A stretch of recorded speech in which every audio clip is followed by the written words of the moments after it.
नमस्ते बच्चों, welcome back to Rama teachers you. आज हम लोग क्लास 9th का हाउ फोर्स अफेक्ट्स मोशन का हमारा आई थिंक थर्ड वीडियो बनाने वाले हैं। हाउ फोर्स अफेक्ट मोशन का सेकंड या फिर थर्ड वीडियो हम लोग बनाने वाले हैं। तो लास्ट टू वीडियोस में हम लोगों ने क्या देख लिया था, किस तरह से फोर्स हमारे अलग अलग ऑब्जेक्ट्स में काम करता है। Pull and push is called force हमारा। फिर रिजल्टेंट फोर्स क्या होता है, फ्रिक्शन क्या होता है, एक बॉडी पे फोर्सेस कैसे कैसे लगती है। ठीक है, तो ये सब कुछ हम लोगों ने डिस्कस किया। दूसरे वीडियो में हम लोगों ने डिस्कस किया कि ये जो न्यूटन्स लॉ ऑफ मोशन जो होते हैं, जैसे लॉ ऑफ इनर्शिया, ठीक है तुम्हारा, फिर उसके बाद Newton second law that is force is equal to mass times acceleration, ये सारे के सारे फॉर्मूलाज के बारे में हम लोगों ने स्टडी किया। ठीक है, सो एयरबैग्स क्या होते हैं, by providing a soft cushioning. ठीक है, हम लोगों ने फिर लास्ट जो टॉपिक था जो हम लोगों ने सीखा था वो था practical application of Newton second law. जो पहला एग्जांपल हमारा था वो क्या था, पहला एग्जांपल के अंदर हमारे पास एक बॉल को कैच करने के लिए जो तुम्हारा बॉलर होता है, ठीक है, और द जो कैच करने वाला बंदा होता है, वो फील्ड करते वक्त हाथों को पूरी की पूरी तरह से नीचे की तरफ लेके जाता है। वो पूरी की पूरी तरह से नीचे की तरफ लेके क्यों जाता है, ताकि जो तुम्हारा जो फोर्स लग रहा, जो फोर्स लगता है हाथों पे, वो बहुत ज्यादा कम हो जाए। क्यों? क्योंकि देखो, हमारा जो बॉल है वो आ तो रहा है विद इनिशियल वेलोसिटी u, और उसकी फाइनल वेलोसिटी क्या होने वाली है। बॉल को तुमने रोक दिया, बॉल को तुम्हारा धीरे धीरे धीरे आते हुए तुमने क्या किया, बॉल को तुमने रोक दिया। ठीक है, बॉल को रोकते वक्त हमारा क्या हो रहा है, हमारा फाइनल वेलोसिटी जो है वो जीरो बन जा रहा है। एक सेकेंड।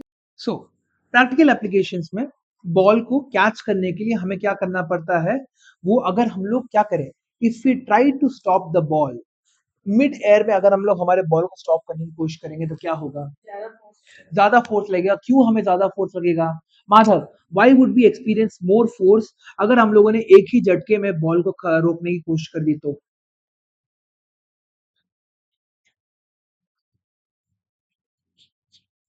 हाँ, हाथों में आएगा, मगर उसको अगर मैथमेटिकली एक्सप्लेन करना है तो क्या करना पड़ेगा।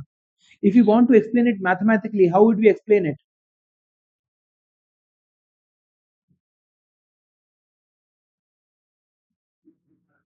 बोलो आदित्य, बोलो माधव, कैसे एक्सप्लेन करेंगे उसे हम लोग। हम लोगों ने एक्सप्लेन कर रखा है, हम लोग हमारे पास क्या होता है, हमें पता है कि फोर्स इज इक्वल टू क्या होता है, M we minus you upon T होता है, या फिर M we minus you upon T क्या होता है हमारा, final velocity minus initial velocity upon time, हमें क्या मिलता है, एक्सेलरेशन मिलता है।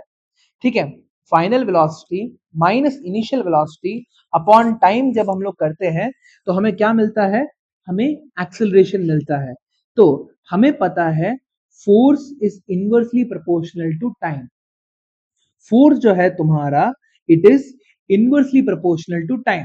अगर तुम्हारा force inversely proportional to time हो गया तो क्या होगा, अगर हम लोग हमारा ये वेलोसिटी को चेंज करने के लिए अगर ज्यादा टाइम लगाए, ठीक है, हाँ, जो वेलोसिटी आ रही थी पहले उसको कम करने के लिए हम लोग और ज्यादा टाइम लगाएंगे तो क्या होगा, what will happen, if we increase the time to reduce the speed of the ball from its initial velocity, हाँ, फोर्स कम लगेगा, टाइम तुम्हारा ज्यादा बढ़ गया तो क्या होगा, तुम्हारा ऑटोमेटिकली फोर्स कम हो जाएगा, है ना, फोर्स विल बिकम लेस। ठीक है, नाउ हमारे पास फिर क्या क्वेश्चन आता है हमारा यहाँ पे। सो एयरबैग्स कैसे काम करते हैं, हाँ, एयरबैग्स कैसे काम करते हैं हमारे। फॉर एग्जाम्पल, अगर एक ये भी मैंने क्लास में बताया था, अगर हमारे पास हम एक गाड़ी के अंदर बैठे हैं और गाड़ी की तुम्हारी क्या हो रही है, गाड़ी तेजी से मूव करके सडनली स्टॉप हो जा रही है एक्सीडेंट होने के कारण, तो क्या हो रहा है, गाड़ी का तो जो वेलोसिटी है, फाइनल वेलोसिटी जीरो हो रहा है, इनिशियल वेलोसिटी बहुत तेजी से बिल्कुल कम टाइम में हो रहा है। ठीक है, तो गाड़ी तो तुम्हारी पूरी की पूरी तरह से चपटी हो गई, मगर हमारा जो बॉडी है उसको हम लोग क्या कर सकते हैं, एयरबैग और सीट बेल्ट का इस्तेमाल करके हम लोग हमारी बॉडी को थोड़ा सा धीरे, थोड़ा सा और टाइम देके हम लोग उसे रेस्ट में ला सकते हैं। क्या होता है जब हम लोग गाड़ी के साथ ट्रैवल कर रहे होते हैं when we are travelling with the car, what happens, हमारी वेलोसिटी और गाड़ी की वेलोसिटी सेम रहती है। जब गाड़ी तुम्हारी ठुक जाती है, गाड़ी का एक्सीडेंट होता है, तो गाड़ी तो इंस्टेंटली तुम्हारी क्या हो जाती है, जीरो चली जाती है। हमारी बॉडी अगर इंस्टेंटली जीरो चली गई, तो जिस तरह से गाड़ी पे डैमेज हुआ है वैसा ही डैमेज हमारे बॉडी पे भी होगा। ठीक है, तो इसलिए हम लोग क्या करते हैं, we put on airbags, airbags का इस्तेमाल करते हैं। एयरबैग्स हमारे उस इनिशियल वेलोसिटी को जीरो करने के लिए थोड़ा और टाइम इंक्रीज कर देता है, जिसके कारण क्या होता है, हम लोग मरते मरते बच जाते हैं।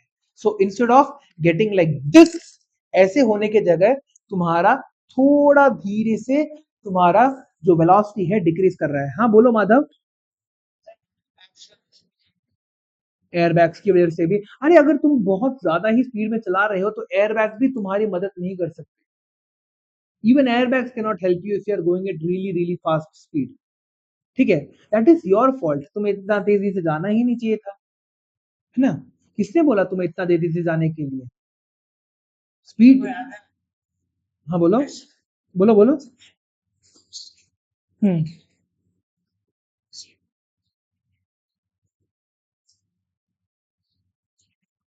अच्छा। हम्म। बच्चे के ऊपर एयरबैग कैसे लगा, बच्चे के ऊपर तो एयरबैग लग ही नहीं सकता। हाँ। हाँ, बाद में बात करते हैं उसके बारे में, बाद में बात करते हैं। ठीक है, will talk about that later. ठीक है, सो एयरबैग्स क्या करते हैं, they help in increasing the time it takes to reduce the speed of our body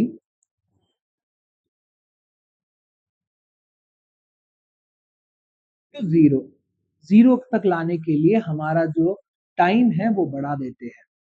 समझ में आ गया, दे इंक्रीज द टाइम, और इससे क्या होता है, हमारी जान बच जाती है। मोस्ट ऑफ द टाइम हमारा जान बचता है। यूजुअली एयरबैग सही टाइम पे डिप्लॉय हो जाते हैं और हमें रोक देते हैं। ठीक है, हमको उतना ज्यादा इंजरीज फेस करने की जरूरत नहीं पड़ती। माइनर फ्रैक्चर्स होते हैं मगर एटलीस्ट जान तो हमारी बची जाती है। ठीक है, और cracking of a coconut, coconut को कैसे तोड़ा जाता है, when a coconut hits a hard floor, it stops almost instantly. This extremely short collision time generates a massive force which is enough to shatter the hard shell of a coconut. जब हम लोग हमारे temple में जाते हैं, ठीक है, जब हम लोग टेम्पल में जाते हैं तो कभी कभी देखा होगा तुमने, लोग क्या करते हैं, एक जो नारियल होता है भगवान के सामने जाके फोड़ते हैं, नारियल को फोड़ते हैं, है ना। सो नारियल को फोड़ते वक्त उस एक्शन को तुमने अगर ऑब्जर्व किया होगा तो क्या देखने को मिलता है, हाँ, नारियल जो है उसको क्या दिया गया है, एक इनिशियल वेलोसिटी दे रखा हुआ है उस नारियल को, और नारियल को सडनली जब वो तुम्हारे ग्राउंड में हिट कर रहा है, नारियल तो बिल्कुल हार्ड होता है, सडनली क्या हो जाता है, जो वेलोसिटी उसके ऊपर थी वो वेलोसिटी तुम्हारी सडनली जीरो हो जाती है। तो क्योंकि ऑलमोस्ट इंस्टेंटेनियसली तुम्हारा जो वेलोसिटी है जीरो हो रहा है, उसके कारण क्या होता है, तुम्हारा जो फोर्स उस ऑब्जेक्ट के ऊपर लग रहा होता है, उस नारियल के ऊपर लग रहा होता है, वो बहुत ज्यादा हो जाता है, जिसके कारण तुम्हारा नारियल शैटर हो जाता है। द नारियल जस्ट शैटर्स इनटू पीसेस, उसका पूरा का पूरा जो आउटर शेल है वो तुम्हारा टूट जाता है। Again, what was the cause,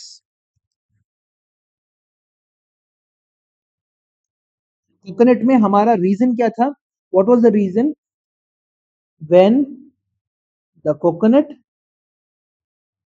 is thrown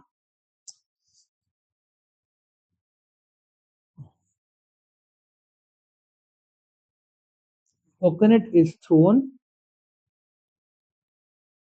with very high speed towards the ground,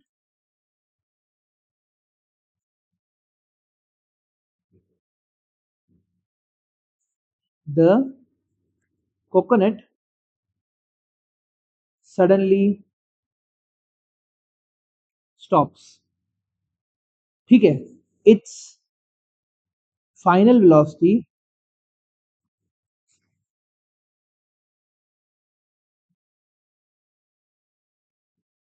becomes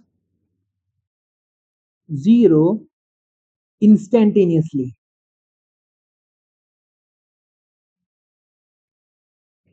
Instantaneously. This results in large forces applied on the coconut, which causes the coconut to break या फिर crack करने में मदद करता है। Understood? इस तरह से तुम्हारा पूरा का पूरा जो गेम है चलता है इसमें। ठीक है, सो हमें इससे मॉरल क्या देखने को मिला? Less time for change in velocity. हाँ,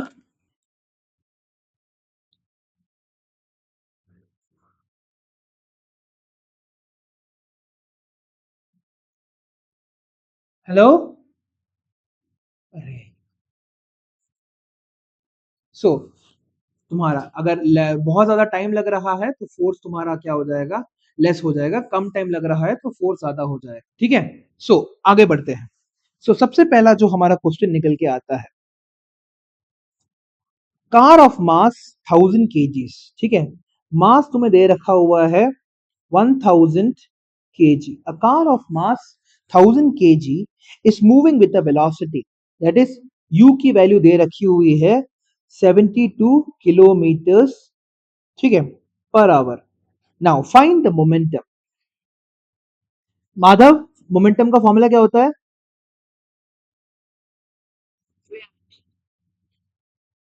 सार्थक, मोमेंटम का फॉर्मूला क्या होता है? मोमेंटम का फॉर्मूला क्या होता है? तुम बताओ। सार्थक, मोमेंटम का फॉर्मूला क्या होता है?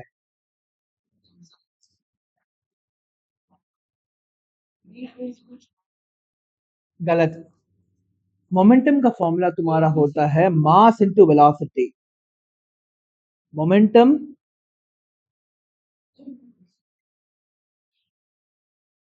Is equal to mass times velocity होता है। ठीक है, प्लीज याद करके रखो, momentum is equal to mass times velocity के बराबर होता है। ठीक है, did you get it? So force का डेफिनेशन क्या होता है? Rate of change of momentum, final momentum minus initial momentum upon time, ये होता है तुम्हारा rate of change of momentum. ठीक है, rate of change of momentum को ही हम लोग क्या बोलते हैं? We call it force. ठीक है, rate of change of momentum को हम लोग क्या बोलते हैं? हम लोग फोर्स बोलते हैं। शांभवी, तुम्हारा वीडियो चला गया है। ठीक है, अच्छा, सो इट्स कॉल्ड फोर्स। तो हमारे पास जो क्वेश्चन है वो क्या पूछा गया है? उसने सिर्फ और सिर्फ मोमेंटम निकालने बोला है। मोमेंटम का फॉर्मूला क्या होता है? मास टाइम्स वेलोसिटी। सो मोमेंटम के लिए हम लोग क्या करेंगे? मास दे रखा हुआ है, वेलोसिटी दे रखा हुआ है, हमें वेलोसिटी को सबसे पहले किस में कन्वर्ट करना पड़ेगा? शांभवी तुम बताओ। किलोमीटर पर आवर में दे रखा हुआ है, किस में कन्वर्ट करना पड़ेगा?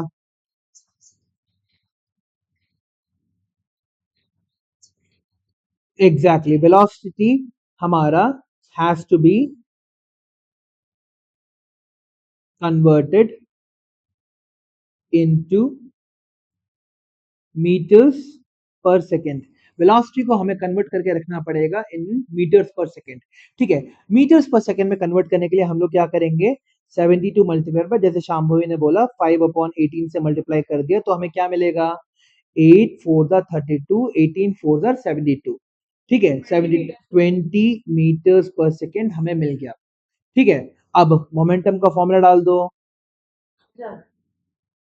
Is equal to mass multiplied by velocity is equal to mass कितना था? 1000 kg मल्टीप्लाइड बाय वेलोसिटी कितना है? 20 meters per second, that is 20,000 kilogram meter per second. ये तुम्हारा आंसर निकल। सेकेंड स्क्वायर कैसे है? वो तुम्हारा फोर्स होता है kilogram meter per second square is force, kilogram meter per second is तुम्हारा मोमेंटम। समझ में आ गया? नाउ अगला question, a force of 50 newtons acts on a stationary body of mass 10 kgs. A force of 50 newtons acts on a stationary body of mass तुम्हारा 10 kgs 10 kgs for 2 second, 2 second के लिए तुम्हारा force लग रहा है 50 Newton का, 2 second के लिए तुम्हारा फोर्स लग रहा है। Now find the acceleration produced by the body and the velocity attend bye it. ठीक है, so find the acceleration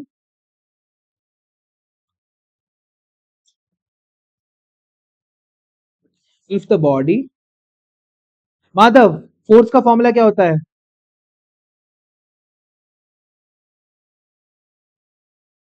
what is the formula for? हाँ माधव, तुम्हारा क्या बोलते हैं, देखो माधव कहीं भी हिलो मत, ठीक है, don't go anywhere, understood? Camera के सामने बैठे रहो। Find the acceleration of the body and क्या एक्सेलरेशन ढूंढना है तुम्हें, and the velocity and the final velocity. तो क्वेश्चन को पढ़ के तुम्हें क्या क्या चीजें पता चल रही है वो पहले लिखना पड़ेगा। सबसे पहले फोर्स दे रखा हुआ है कितना, 50 न्यूटन्स। यू की वैल्यू दे रखी हुई है हमें, कोई मेरे को बता सकता है कि यू की वैल्यू क्या दे रखी है? यू मतलब क्या होता है? इनिशियल वेलोसिटी कितना होता है सब? वेरी गुड सार्थक, यू की वैल्यू दैट मींस वेलोसिटी की वैल्यू केजीस में आंसर दे रहे हो। 10 केजीस वेलोसिटी कैसे हो सकती है? इनिशियल देखो ना, ऊपर देखो क्या लिखा हुआ है, बुक बंद कर लो, तो क्लोज द बुक। ठीक है, यू की वैल्यू क्या हो जाएगी? 0। क्यों? हाँ, कुछ नहीं दिया यू के बारे में। क्वेश्चन जोर से पढ़ो, क्वेश्चन पढ़ो फिर से। स्टेशनरी बॉडी है, यही तो क्लू है तुम्हारा, दिस इज द क्लू। यहाँ पे स्टेशनरी बॉडी का मतलब क्या होता है? एक ऐसी बॉडी जो बिल्कुल मूव नहीं कर रही है तुम्हारी, दैट इज यू की वैल्यू क्या हो जाएगी? 0 मीटर्स पर सेकेंड। समझ में आ गया? हाँ, फिर उसके बाद मास दे रखा हुआ है क्या तुम्हें? 10 kg दे रखा हुआ है, एक्सेलरेशन नहीं पता, ठीक है। हाँ और हाँ, एक्सेलरेशन, माधव कैमरा को बंद मत करो, ठीक है। हाँ हाँ, और t इज इक्वल टू तुम्हारा 2 सेकेंड्स, और फाइनल वेलोसिटी भी हमें नहीं पता, ठीक है। तो सबसे पहले हम लोग क्या इस्तेमाल करेंगे, हमें v u a s t f, ये सारे के सारे लिख लो, ठीक है। हाँ, v u a s t f, ठीक है।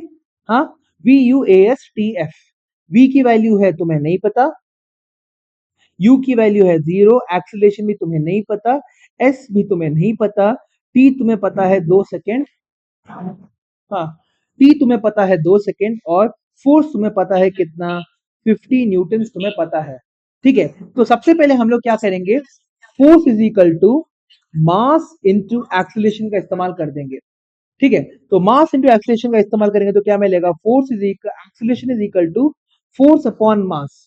फोर्स की वैल्यू क्या हो जाएगी हमारे पास, 50 अपॉन मास कितना है हमारे पास, 10 is equal to 5 meters per second मिल गया, per second square. So we have found the value of acceleration. Acceleration हमें मिल चुका है कितना, हमारा एक्सीलरेशन है 5 मीटर्स पर सेकेंड स्क्वायर। ये बात क्लियर हो गई?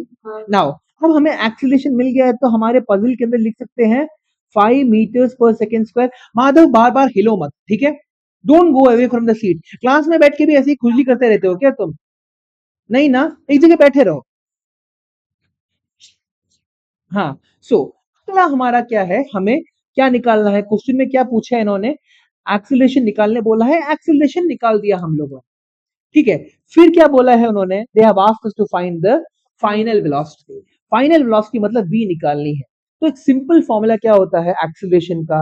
एक्सेलरेशन का फॉर्मूला होता है v minus you upon t. So हमारा a into t is equal to v minus u बोल सकते हैं, या फिर v is equal to u plus a t. यही है हमारा फर्स्ट लॉ ऑफ मोशन, है ना? ये फॉर्मूला, यही तो फर्स्ट फॉर्मूला है ना हमारा इक्वेशन ऑफ मोशन का। तो ये हो गया मेरा first equation of motion. So v is equal to u plus a t हमें मिल चुका है। So v is equal to initial velocity कितनी है Madhav? What is the initial velocity हमारे क्वेश्चन में? माधव यहाँ पे ध्यान नहीं दे रहे, यूजलेस यूजलेस हो Madhav. Shambhavi, what is the initial velocity? Zero, क्योंकि ऑब्जेक्ट स्टेशनरी है। कहीं और ध्यान मत दो माधव प्लीज, मुश्किल से 2 घंटे का क्लास होता है, कहीं और ध्यान मत दो, ठीक है? यहाँ पे फोकस करो, ठीक है? एक्सेलरेशन कितना मिला हमें सार्थक?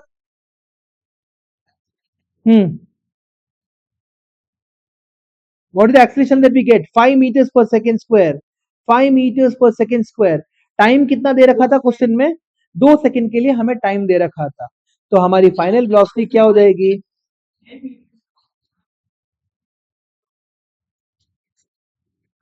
एक्सेलरेशन के यूनिट मीटर्स पर सेकंड स्क्वायर होता है। तो ये भी हमें क्या मिल गया? हमारा final velocity. This is now our final velocity. Understood? किस तरह से क्वेश्चन को सॉल्व करते हैं। अगला एक और क्वेश्चन करते हैं हम लोग।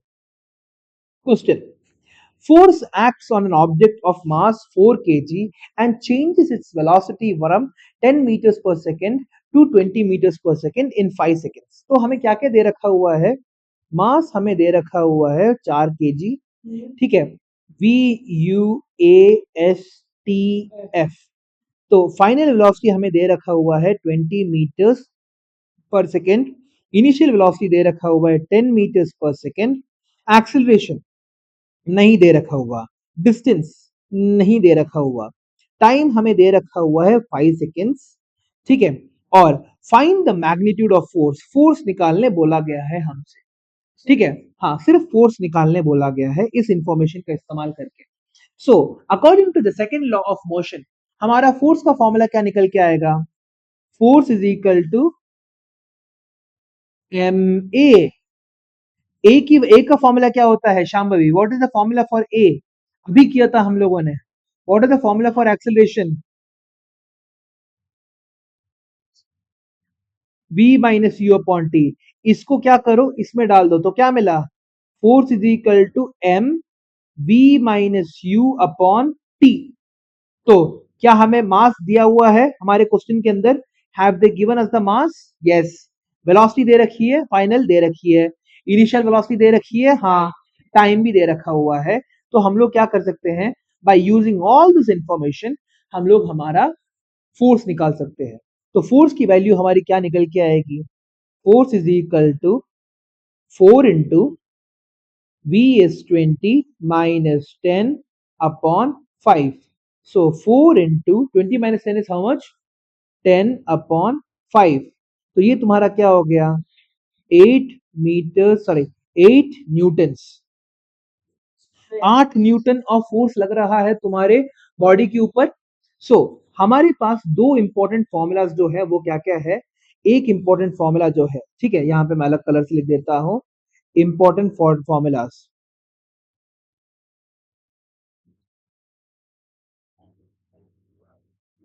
इंपॉर्टेंट फॉर्मूला क्या है? सबसे पहला है हमारा F is equal to M a, दूसरा फॉर्मूला है F is equal to m v minus you upon t, ठीक है? दोनों के दोनों हमारा सेम फोर्स ही देंगे, मगर अलग अलग तरीके से फोर्स निकालना होता है। अलग अलग तरीके से फोर्स निकालने के लिए हमें क्या करना पड़ता है? अलग अलग फॉर्मूलाज का इस्तेमाल करना होता है। Is this clear? समझ में आ गया? ओके। सो नेक्स्ट हमारे पास क्या है? एक और क्वेश्चन देता हूं मैं तुम लोगों को यहां पे। Question, so a bullet train is moving with a velocity of 180 kilometre per hour. You की वैल्यू हमें दे रखी हुई है 180 किलोमीटर पर आवर, ठीक है? ये है बुलेट ट्रेन की इनिशियल वेलोसिटी, ठीक है? अब बुलेट, हाँ, यहाँ पे तुम्हारे पास क्या, सी यू हैव टू अंडरस्टैंड एक क्वेश्चन को रीड करने के बाद क्या क्या वैल्यूज उसके अंदर लिखी हुई है। ठीक है, a bullet train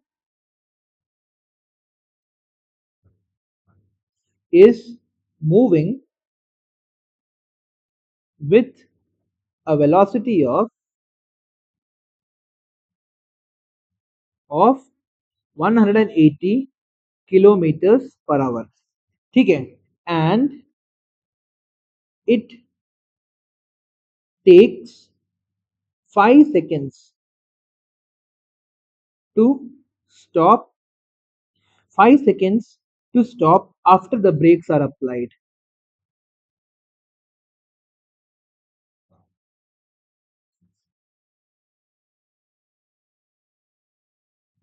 After the brakes are applied, find the force exerted by the brakes on the wheels of the train. ठीक है, find the force exerted by the brakes on the wheels of the, ठीक है, on the train. ठीक है, if the wagon, ठीक है, if the wagon and the train, if the wagon and the train weigh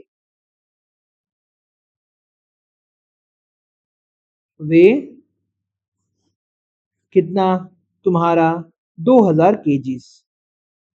ठीक है, 2000 KGs अगर है तो इस पूरे के पूरे क्वेश्चन में बहुत सारा हिडन इंफॉर्मेशन है। हमें इन सारे के सारे हिडन इंफॉर्मेशन को सबसे पहले हमें निकाल के रखना पड़ेगा। सबसे पहले क्या लिखेंगे, हाँ, एम वी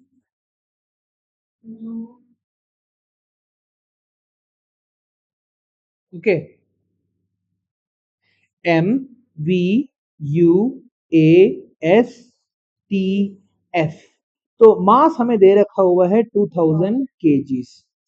फाइनल वेलोसिटी हमारी क्या है, a bullet train is moving with a velocity of 180 kilometre per hour. Shambhavi, ये 180 किलोमीटर पर आवर क्या है मेरा, 180, वही तो बोल रहा हूँ, 180 किलोमीटर पर आवर क्या है मेरा इनिशियल वेलोसिटी है तुम्हारे पास। ठीक है, 180 किलोमीटर पर आवर तुम्हारा इनिशियल वेलोसिटी है। फाइनल वेलोसिटी हमारा कितना निकल के आ रहा है, स्टॉप द ट्रेन, यहाँ पे ये बहुत इंपॉर्टेंट है, स्टॉप द ट्रेन, है ना। तो फाइनल वेलोसिटी हमारी क्या निकल के आ गई, 0। सार्थक, हमें एक्सीलरेशन दे रखा है क्या,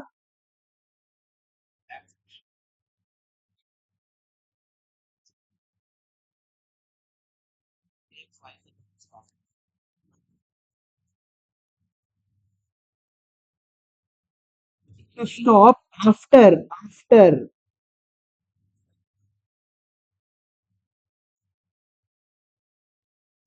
the brakes are applied। तो एक्सीलरेशन कितना हो जाएगा मेरे पास, हाँ हाँ, तो एक्सीलरेशन अभी हमें पता नहीं है, एसपी हमें पता नहीं है, मगर टाइम हमें दे रखा हुआ है 5 सेकेंड्स और फोर्स निकालने बोल रहा है। हमारे पास फोर्स के दो फॉर्मूला क्या क्या है, एक है हमारे पास मास इनटू एक्सीलरेशन, या फिर दूसरा क्या है M we minus you upon t. तो यहाँ पे हमारा जो एक्सीलरेशन है वो गिवन नहीं है, मगर फाइनल वेलोसिटी, इनिशियल वेलोसिटी और टाइम हमें जरूर गिवन है।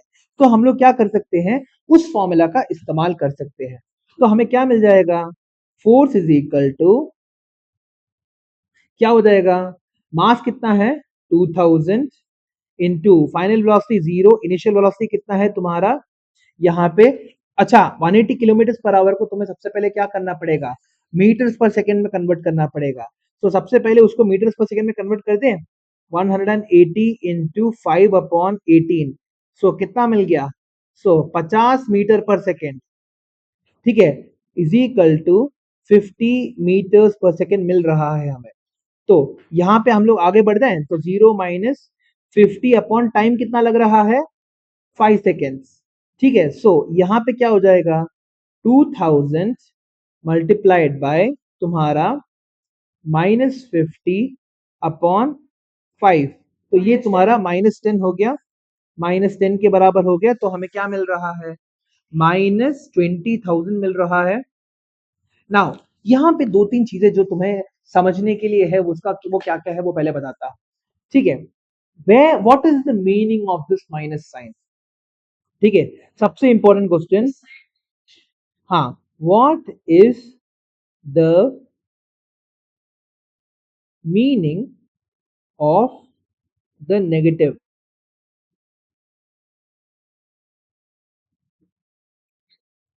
ठीक है? What is the meaning of the negative sign? Negative sign का मतलब क्या होता है? नेगेटिव साइन का मतलब होता है the force is being applied in the opposite direction. ठीक है? So the force is being applied in the opposite direction to the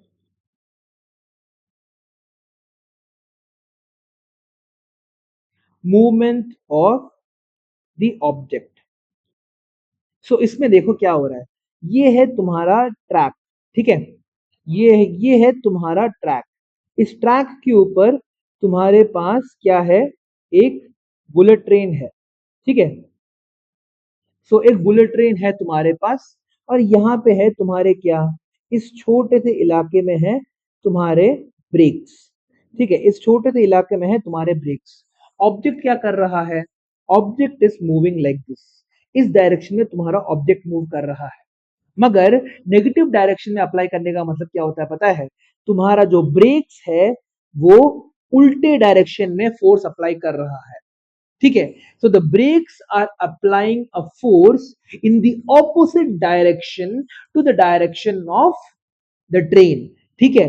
सो जिस डायरेक्शन में तुम्हारा ट्रेन मूव कर रहा है उसके सीधे उल्टे डायरेक्शन में ब्रेक्स अपना फोर्स अप्लाई कर रहे हैं, जिसके कारण क्या हो जाता है?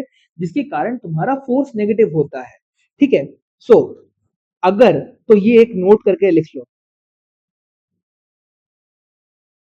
The force will always be negative if it is applied to the opposite direction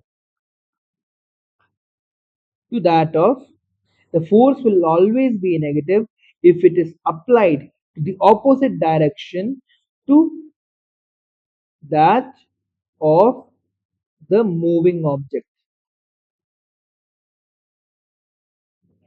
ठीक है? सो फॉर एग्जाम्पल एक और एग्जाम्पल देता हूं, यहाँ पे तुम्हारे पास क्या है?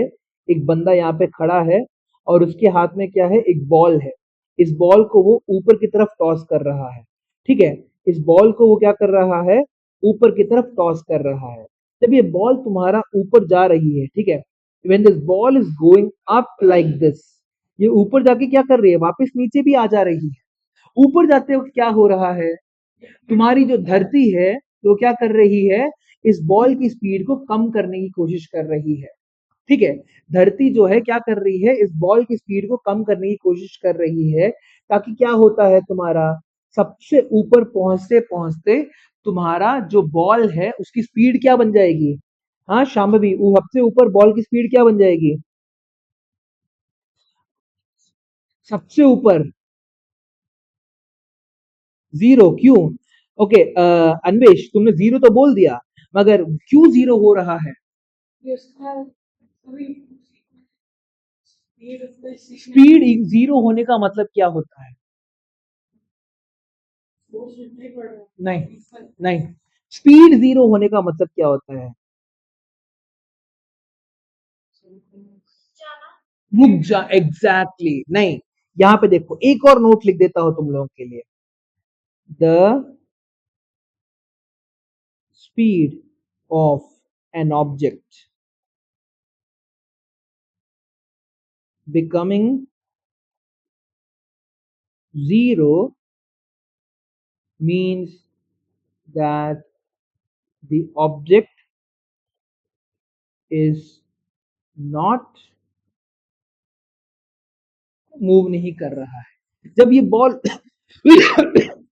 ऊपर की तरफ जा रही थी तो क्या हुआ, ये अपने हाईएस्ट पॉइंट पे जाके रुक जाता है, अब और ज्यादा ऊपर जा नहीं सकता। ठीक है, सो अब ये बॉल ऊपर जाके अब क्या कर रहा है, फाइनली अब ये नीचे की तरफ आएगा। ठीक है, नीचे की तरफ ये बॉल तुम्हारा आ जाएगा। सो यहां से ऊपर गया, ऊपर जाके हाईएस्ट पॉइंट पे गया और हाईएस्ट पॉइंट पे नीचे आ गया। जब तुम्हारा बॉल ऊपर जा रहा था ना, during the upward motion, during the upward motion,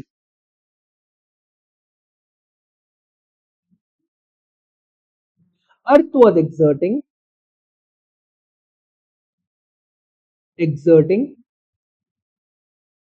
क्या, अर्थ क्या एक्सर्ट कर रहा था तुम्हारा, नेगेटिव फोर्स एक्सर्ट कर रहा था। ठीक है, समझ में आ गया, नेगेटिव फोर्स एक्सर्ट कर रहा था, इसी के कारण तो तुम्हारा जीरो हुआ। Now during the downward motion,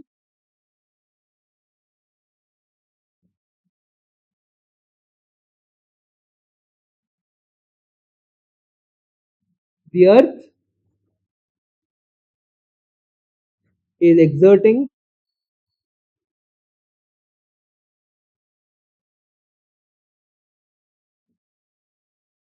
positive force। ठीक है, the speed of an object becomes zero when the object is not moving। ठीक है, सिर्फ और सिर्फ वो रुक जाता है। सो ऊपर के डायरेक्शन में जब जा रहा था, देखो एक ऐसे पेन को मैंने ऊपर फेंक दिया, ऊपर के डायरेक्शन में जब ये जा रहा था पेन, तो उसकी स्पीड कम होती जा रही थी। क्यों, धरती जो है उल्टे डायरेक्शन में, पेन तुम्हारा ऊपर की तरफ जाने की कोशिश कर रहा था, धरती उसे नीचे की तरफ लाने की कोशिश कर रही थी। पेन तुम्हारा ऊपर की तरफ जाने की कोशिश कर रहा था, वो फोर्स जो है नीचे की तरफ आने की कोशिश कर रही थी, जिसके कारण क्या हो रहा था, तुम्हारा जो पेन है धीरे धीरे धीरे करके स्लो डाउन होते जा रहा था। एम आई राइट? अब नीचे की तरफ जाते वक्त क्या हो रहा है, पेन का स्पीड बढ़ रहा है ना, पेन का स्पीड धीरे धीरे करके बढ़ता जा रहा है। अब इसका मतलब क्या है, तुम्हारा जो धरती है उस पेन के ऊपर क्या कौन सा फोर्स लगा रहा है, पॉजिटिव फोर्स लगा रहा है। ठीक है, नाउ अगेन एक और एग्जांपल दूं मैं तुम्हें इसका, फ्रिक्शन को देखो।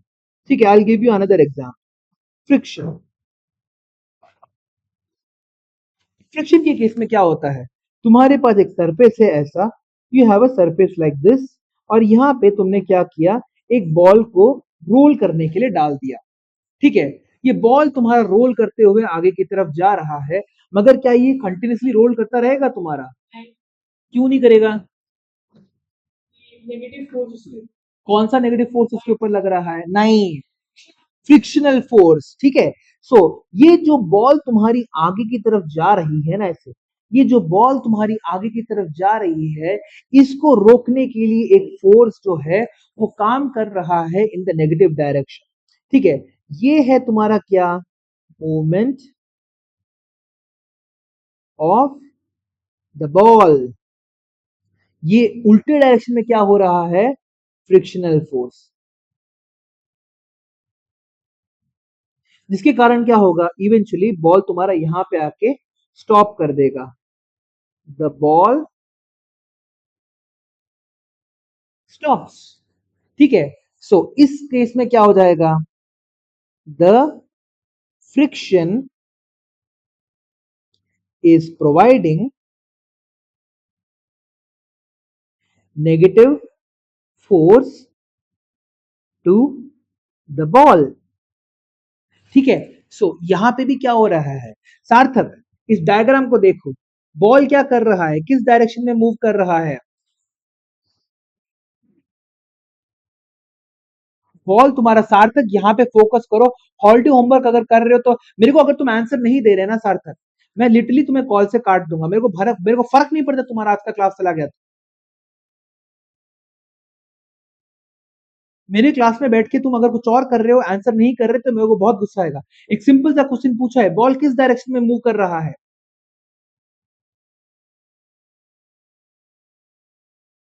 इन which direction is the ball moving, Shambhavi कौन सी डायरेक्शन में बॉल मूव कर रहा है, राइट की डायरेक्शन में बॉल मूव कर रहा है ना, the ball is moving in the right direction.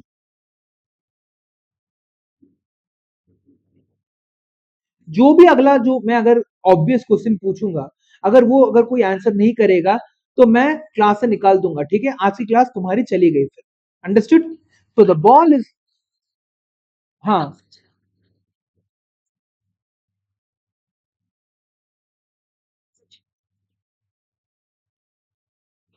तो माइक ऑफ करके मत रहो सार्थक, अगर इतनी ही बेवकूफी करने जाते हो तो माइक ऑफ मत करो। So the friction is providing a negative force to the ball. Now जो बॉल है तुम्हारा किस डायरेक्शन में मूव कर रहा है? राइट के डायरेक्शन में मूव कर रहा है। The friction is acting on the ball in the left direction,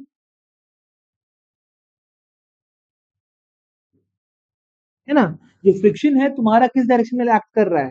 देखो, लेफ्ट डायरेक्शन में एक्ट कर रहा है, हाँ कि ना? नहीं समझ में आ रहा? हाँ, ऑपोजिट फोर्सेस है, ठीक है, इसलिए नेगेटिव हो जाते हैं। सो नेगेटिव फोर्स बोल के डरना नहीं होता है। नेगेटिव फोर्स का मतलब क्या होता है? नेगेटिव फोर्स का मतलब सिंपली क्या होता है? उल्टे डायरेक्शन में फोर्स लग रहा है। अंडरस्टूड? दैट्स इट, डरना नहीं है उससे। नाउ हमारा जो नेक्स्ट टॉपिक होता है, आई होप तुम सब लोगों को ये समझ में आ गया होगा, शंभवी, माधव, अन्वेश, सार्थक, ठीक है? सो इम्पल्स, इम्पल्स क्या होता है तुम्हारे पास?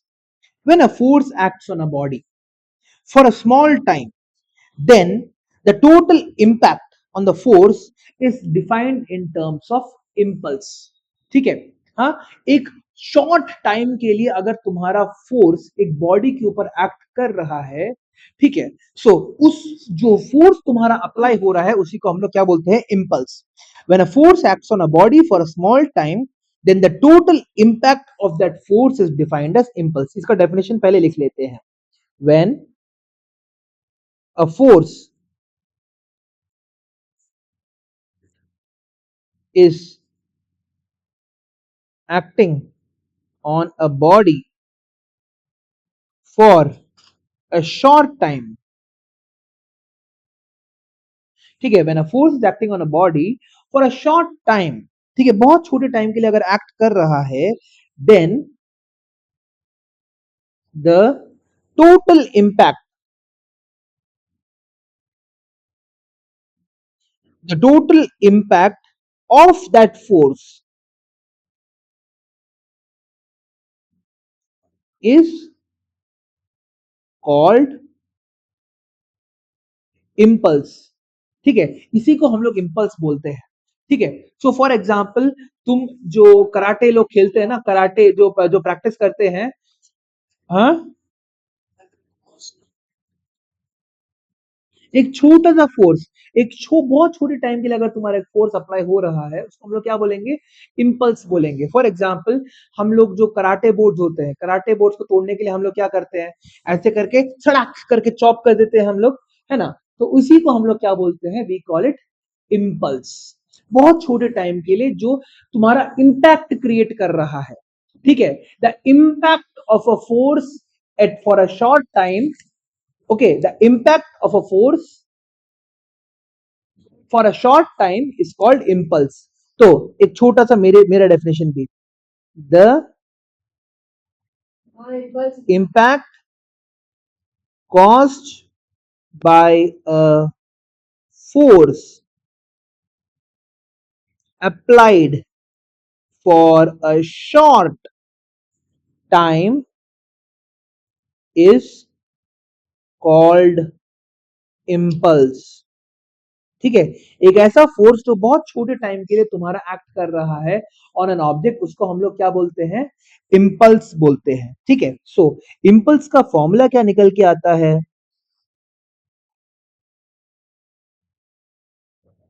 इम्पल्स का फॉर्मूला क्या निकल के आता है? Force into time. Impulse is equal to तुम्हारा फोर्स इनटू टाइम होता है। तो यहां पे डेफिनेशन में लिखा है, देखो, the impact caused by a force for a short time. जो फोर्स है तुम्हारा जो शॉर्ट टाइम के लिए जो एक्ट कर रहा है, इसी को हम लोग क्या बोलते हैं? impulse. ठीक है, so force into time, that is Newton second. ठीक है, Newton second is the SI unit of impulse. Is it clear? समझ में आ गया, हाँ कि ना? Okay, so Newton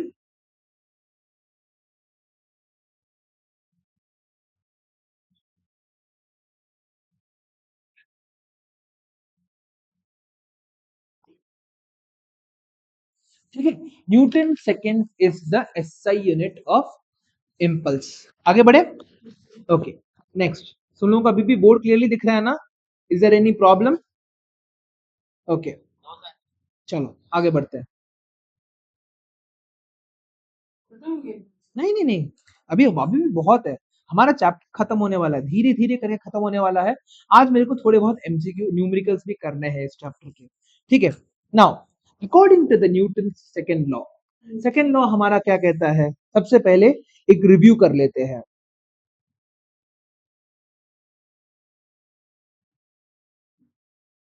of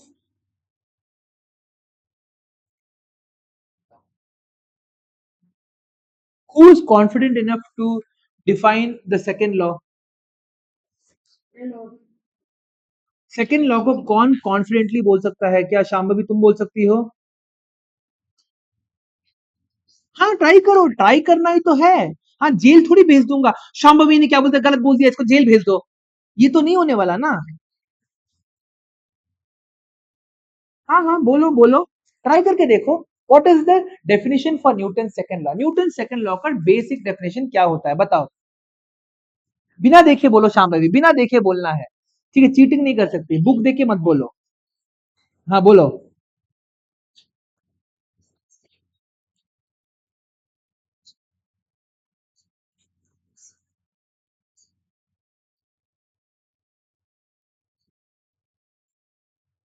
Exactly. A net force acting on an object produces acceleration. Very good. Very good. A net force, if a net force, if a net force, sorry, दो बार ए लिख दिया. If a net force acts on an object, it will net force बहुत important होता है. Overall force, resultant force.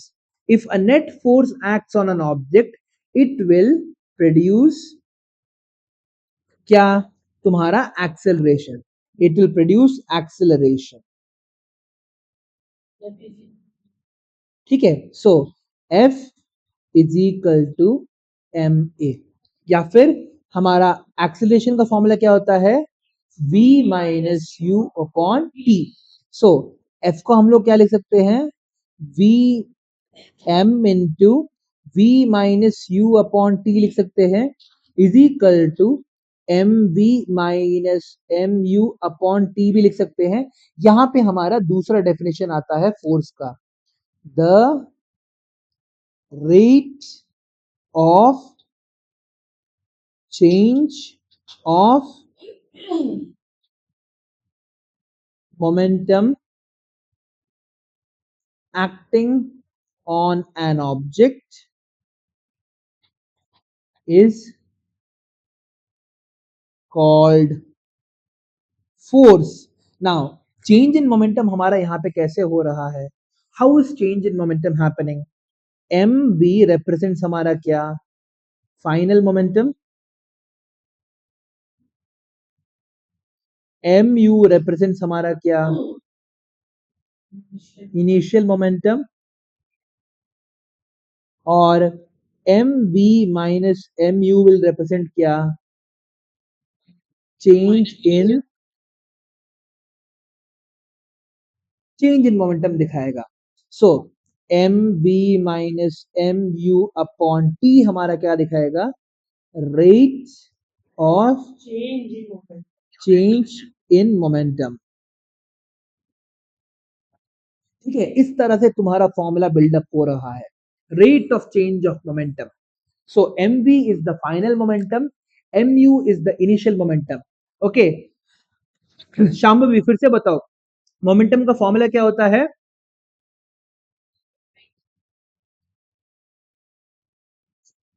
नहीं, F is equal to नहीं होता है।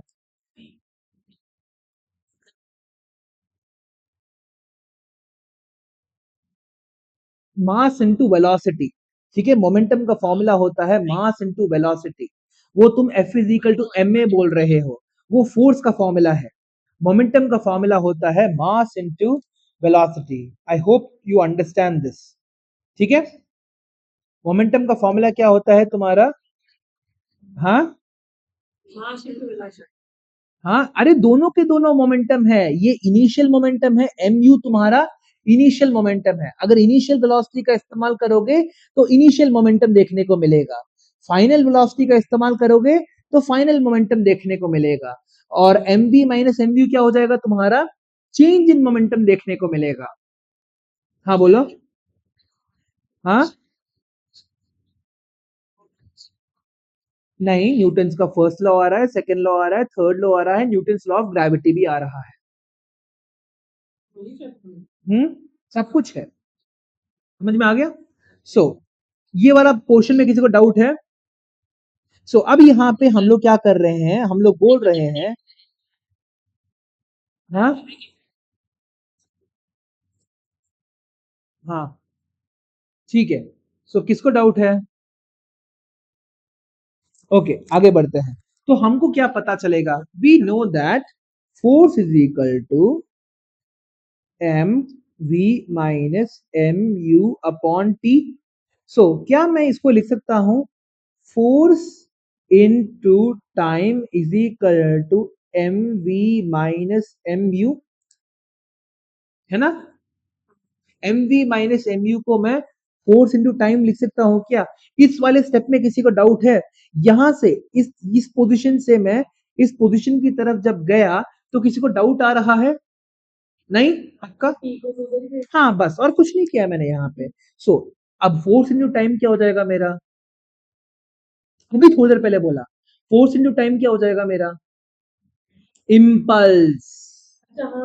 So force multiplied by time क्या होता है? इम्पल्स। ठीक है, इज इक्वल टू इम्पल्स के बराबर होता है।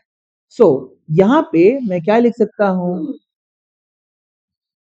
इम्पल्स इज इक्वल टू तुम्हारा फोर्स इंटू टाइम या फिर M we minus M u. ठीक है, ये दोनों के दोनों तुम्हारे इम्पल्स के फॉर्मूलास हैं। ठीक है, फोर्स इंटू टाइम भी हो सकता है या फिर M we minus M u भी हो सकता है। इम्पल्स का एक और डेफिनेशन तुम्हारा निकल के आता है, द चेंज इन मोमेंटम, है ना? M we minus M u से क्या पता चल रहा है? The change in momentum experienced by an object is called क्या? इम्पल्स। ये फिर से तुम्हारा एक और फॉर्मूला निकल के आ जाता है, एक और डेफिनेशन, डेफिनेशन ऑफ इम्पल्स। ठीक है, इम्पल्स के दो फॉर्मूलाज क्या क्या हैं? इम्पल्स का पहला फॉर्मूला है तुम्हारा कौन सा? फोर्स टाइम्स टाइम, या फिर दूसरा क्या है?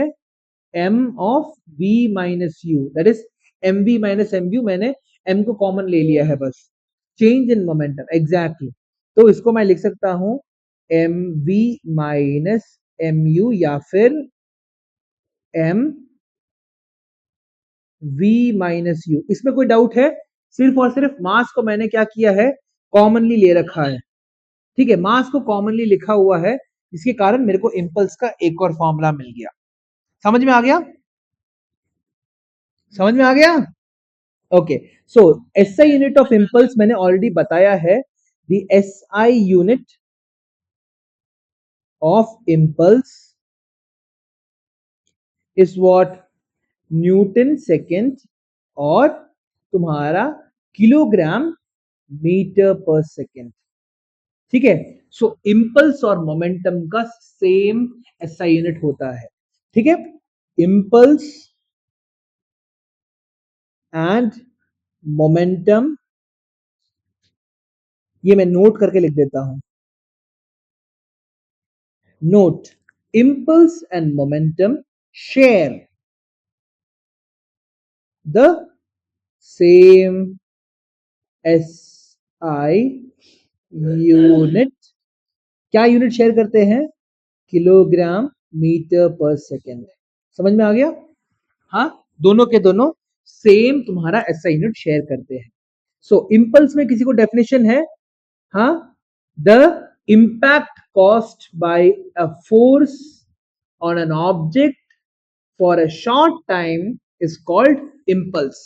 एक शॉर्ट टाइम के लिए जो फोर्स तुम्हारा तहलका मचा रहा है उसी को हम लोग क्या बोलते हैं? इम्पल्स। इम्पल्स के दो फॉर्मूला क्या क्या है? फोर्स इंटू टाइम या फिर m v minus M u. Force into time या फिर तुम्हारा m v minus M u निकल रहा है, ठीक है। आगे बढ़े, चलो next, Newton's third law of motion, ठीक है। इसको मैं काम करता हूं, अगले अलग से पीडीएफ में बना देता हूं, तो तुम लोगों को ये वाला इसके, क्योंकि इसके अंदर बहुत सारे वर्ड प्रॉब्लम्स होते हैं ना, सो आई एम गोना क्रिएट तुम्हारा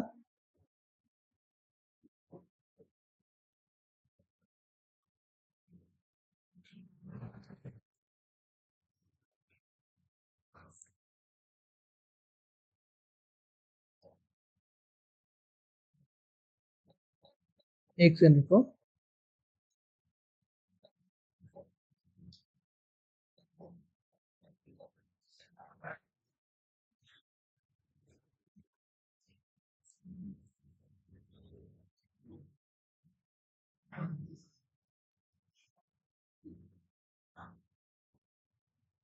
न्यूटन्स थर्ड लॉ, ठीक है।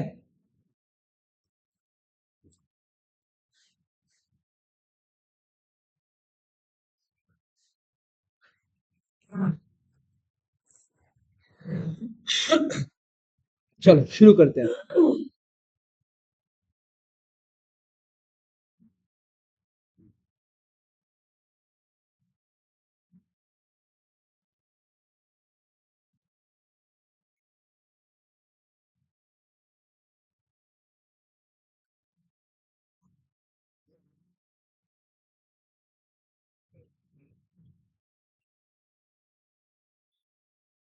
सो Newton third law of motion सबसे क्या बोलते हैं, मतलब एक तरह से it is not just about force, it is about तुम्हारा कर्म, कर्मा भी बोल सकते हैं, ठीक है।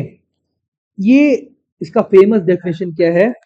Every action has an equal and opposite,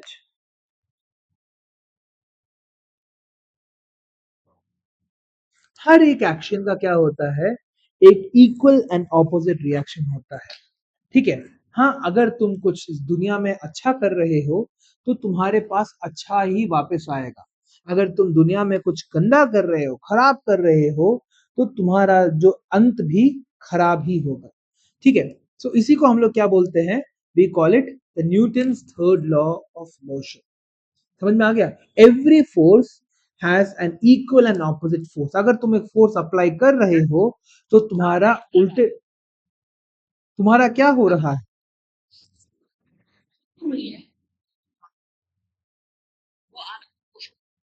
हाँ, हाँ, दीवार तुम पे, दीवार तुम पे पुश करेगा, देखो ना। जब तुम क्या बोलते हैं, एक एक दीवार को तुम धक्का दे रहे हो, जोर से आए, पागलों की तरह दीवार को धक्का दे दिया, जिसके कारण क्या हुआ? तुम्हारा फोर्स दीवार पे लगा, दीवार ने क्या किया? तुम्हारा फिर उसके बाद जो शोल्डर है दर्द कर रहा है ना। तुमने क्या किया? तुमने एक फोर्स तुमने दीवार पे अप्लाई की, जिसके कारण क्या हुआ? दीवार को झटका लगा, मगर उसके बाद तुम्हारा शोल्डर दर्द करने लगा? करेगा ना। जोर से जाके अगर तुम क्या कहते हो भिड़ जा रहे हो दीवार के ऊपर तो दर्द नहीं करेगा? वो दर्द क्यों किया? हाँ, ये तुम्हारा दर्द क्यों करेगा पहले वो बताओ। दर्द इसलिए करेगा क्योंकि जो तुम्हारा दीवार है उसने क्या किया है, दीवार ने तुम पे एक फोर्स लगाया है। द दीवार has put an equal and opposite force on you, तुम पे एक फोर्स लगाया है उसने। अंडरस्टूड। सो यहां पे देखो, सबसे पहला यहां पे हमारे पास every action has an equal and opposite reaction. If one object exerts a force, ये अगला पॉइंट है, ठीक है। अगला पॉइंट क्या है, if one object exerts a force on another object, another another object. If one object exerts a force on a second object, then the second object simultaneously exerts a force on the first object. If one object exerts a force on another object, then another नहीं लिखता मैं, second लिख देता हूं, that is much better. On second object, then the second object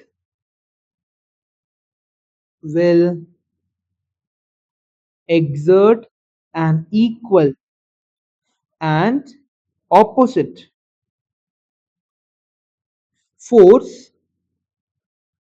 on the first object.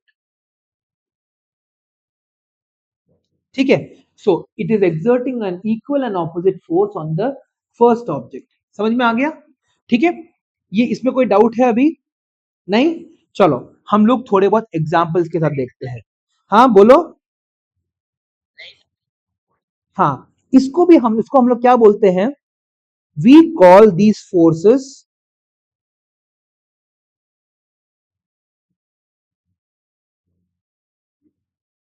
Action reaction pair.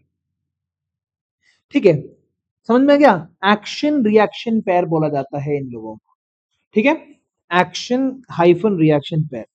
ठीक है, action reaction pair बोला जाता है। नाउ यहां पे सोच के देखो, हाँ, शांभवी को एक दिन बहुत ज्यादा गुस्सा आ गया। ठीक है, हाँ, बहुत ज्यादा गुस्सा आ गया, क्लास में बातें चल रही थी, उसको इतना ज्यादा गुस्सा आ गया कि उसने क्या किया, उठी, हाँ, दीवार की तरफ देखा, मुक्के से दीवार को मार दिया। ठीक है, हाँ, जोर से दीवार को मार दिया, इतना जोर से दीवार को मारा कि वहां पे एक छोटा सा क्रैक आ गया। फिर उसके बाद शांभवी क्या कर रही है, अपने हाथ को देख रही है, हाथ में पूरा का पूरा खून आया हुआ है, हाथ को की मुट्ठी को खोल नहीं पा रही। क्या हुआ वहां पे, शांभवी ने क्या किया, एक मुक्का जो मारा दीवार के ऊपर, दीवार ने उस इंपैक्ट को सहा, दीवार ने उस फोर्स को सहा। अब दीवार ने क्या किया, शांभवी के हाथों में एग्जैक्ट ऑपोजिट फोर्स मार दिया।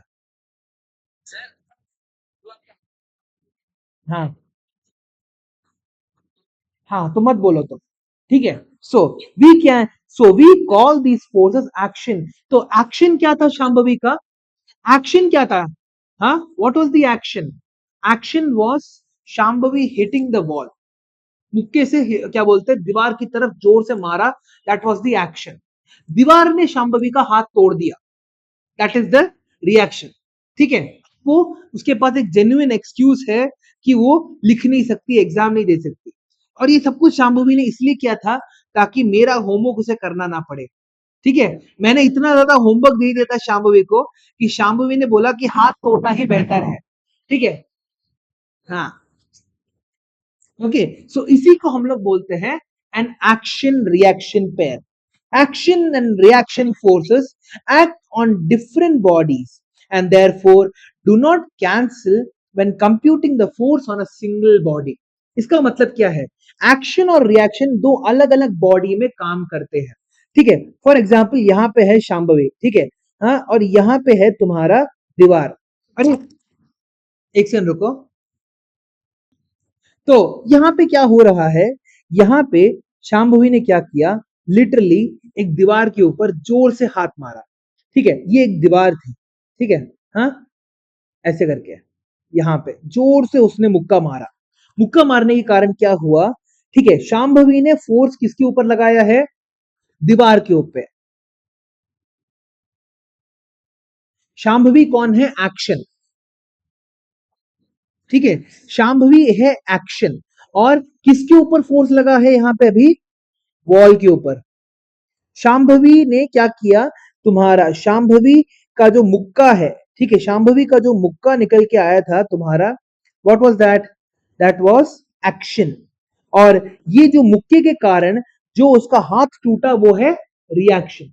ये दोनों के दोनों दो अलग अलग चीजों में हो रहे हैं, इसलिए हम लोग बोलते हैं कि ये दोनों एक दूसरे को कैंसिल नहीं करेंगे। अब ये समझना बहुत इंपॉर्टेंट क्यों होता है, देखो, अगर यहां पे शांभवी ने क्या किया है, वॉल पे अगर मारा है, तो वॉल के ऊपर एक फोर्स लगा, ठीक है, तो दो अलग अलग फोर्सेस दो अलग अलग ऑब्जेक्ट्स पे लग रहे हैं। Two different forces are acting on two different objects. Okay, so यहां पे एक बहुत इंपॉर्टेंट नोट करके लिख, ठीक है, हाँ यहां पे मैं इसको मिटा देता हूं। So the two forces are acting on two different objects.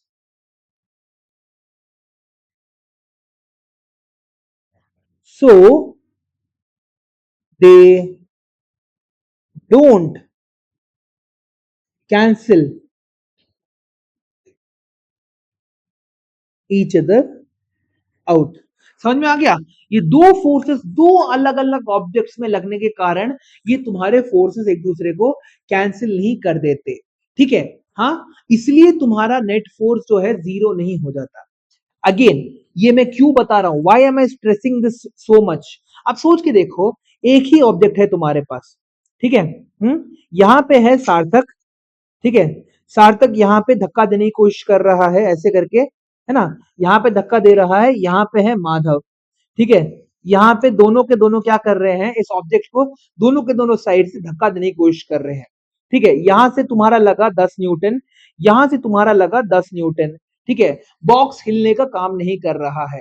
सो दोनों के दोनों फोर्सेस यहां पे, so here the two forces are acting on the same object के अंदर, ठीक है, same object, therefore the forces cancel each other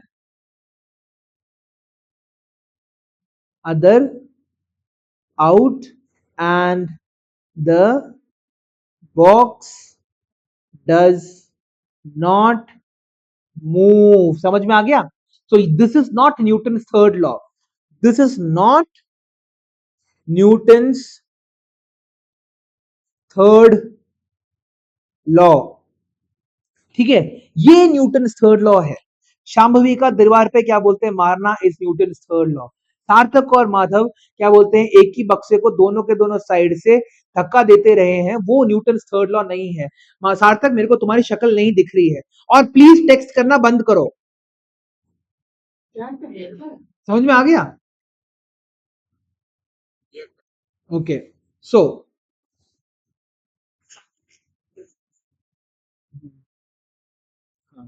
अगला, नाउ, हाँ, हाँ नहीं, every action has an equal and opposite reaction तुम्हारा, एवरी रिएक्शन। नाउ इसके थोड़े बहुत एग्जांपल्स देखने वाले हैं हम लोग, ठीक है, action reaction forces act on, ये तो ये समझ में आ गया ना, what is the difference between why, हाँ अगर यहां पे से पूछा जाए, ये एक अच्छा इंपॉर्टेंट क्वेश्चन हो सकता है, if the action reaction forces in Newton's third law are equal and opposite,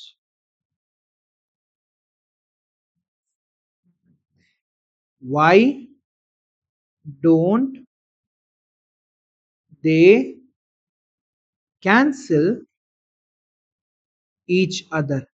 ठीक है, ये एक इंपॉर्टेंट क्वेश्चन तुम्हारा हो सकता है। ठीक है, so if if the action and reaction forces in Newton's third law are equal and opposite, then why don't they cancel each other?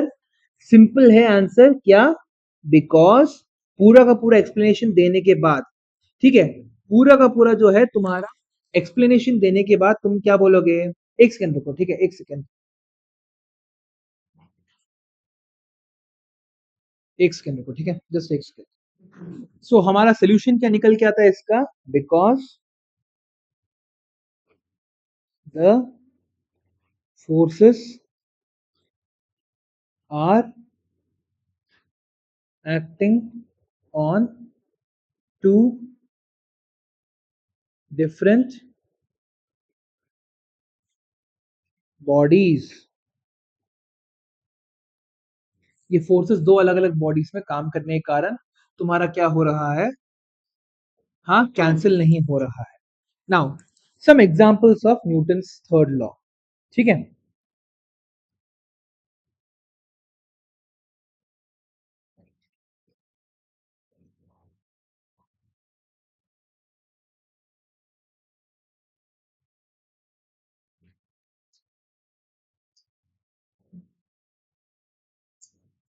Newton's third law के थोड़े बहुत एग्जांपल्स समझने की कोशिश करते हैं।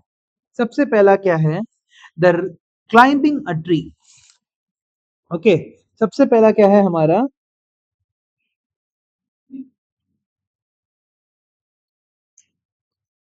ठीक है, climbing a tree, when a person pushes downwards against a tree trunk with their feet, the friction between their legs and the trunk provides an equal upward force।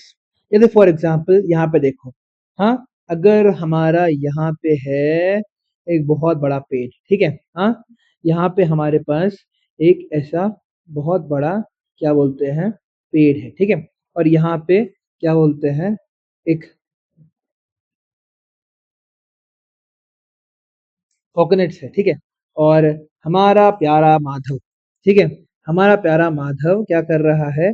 यहाँ पे ऐसे क्लाइंब करने की कोशिश कर रहा है, ठीक है, हाँ, ऐसे करके वो क्या बोलते हैं ऊपर की तरफ नारियल का पेड़ को वो धीरे धीरे धीरे धीरे क्लाइंब करने की कोशिश कर रहा है। सो क्या हो रहा है यहाँ पे? हाँ, माधव जो है वो अपने पैरों से, वो अपने पैरों से नीचे की तरफ फोर्स लगा रहा है। The person is putting a downward। हाँ हाँ, मैंने बहुत चढ़ा है, मैंने बहुत ज्यादा चढ़ा है। हाँ, लिटरली हम लोग क्या करते थे, हमारे जो पैर होते हैं ना, पैर को बांधते थे, ठीक है, जो पैर होता है पैर को बांध के हम लोग टक टक टक टक करके ऊपर जाते थे। मैंने किए, ऑफ कोर्स। द पर्सन, हाँ, a person is putting a downward force in the क्या बोलते हैं नीचे की डायरेक्शन में, ठीक है, the person is putting a downward force on the trunk of the tree. ठीक है, हाँ, एक ट्रंक ऑफ द ट्री पे तुम्हारा एक डाउनवर्ड फोर्स लग रहा है, ठीक है, so the friction, the friction between his feet and the tree is exerting an upward force,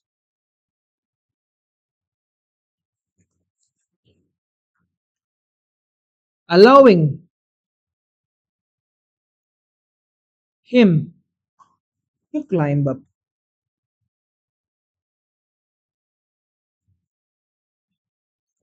पे सोच के नहीं देखा तुम लोगों ने? हाँ, तुम लिटरली क्या कर रहे हो? पेड़ पेड़ चढ़ते वक्त नीचे की तरफ पुश कर रहे हो तुम पेड़ को, पेड़ के पैर को तुम क्या कर रहे हो? पैर को तुम नीचे की तरफ पुश कर रहे हो, है ना? हाँ, फोर्स तुम्हारा लिटरली जो है पैरों के डायरेक्शन से नीचे की तरफ जा रहा है। अगर वो फ्रिक्शन नहीं होता तो तुम कभी भी पेड़ के ऊपर चढ़ ही नहीं पाते।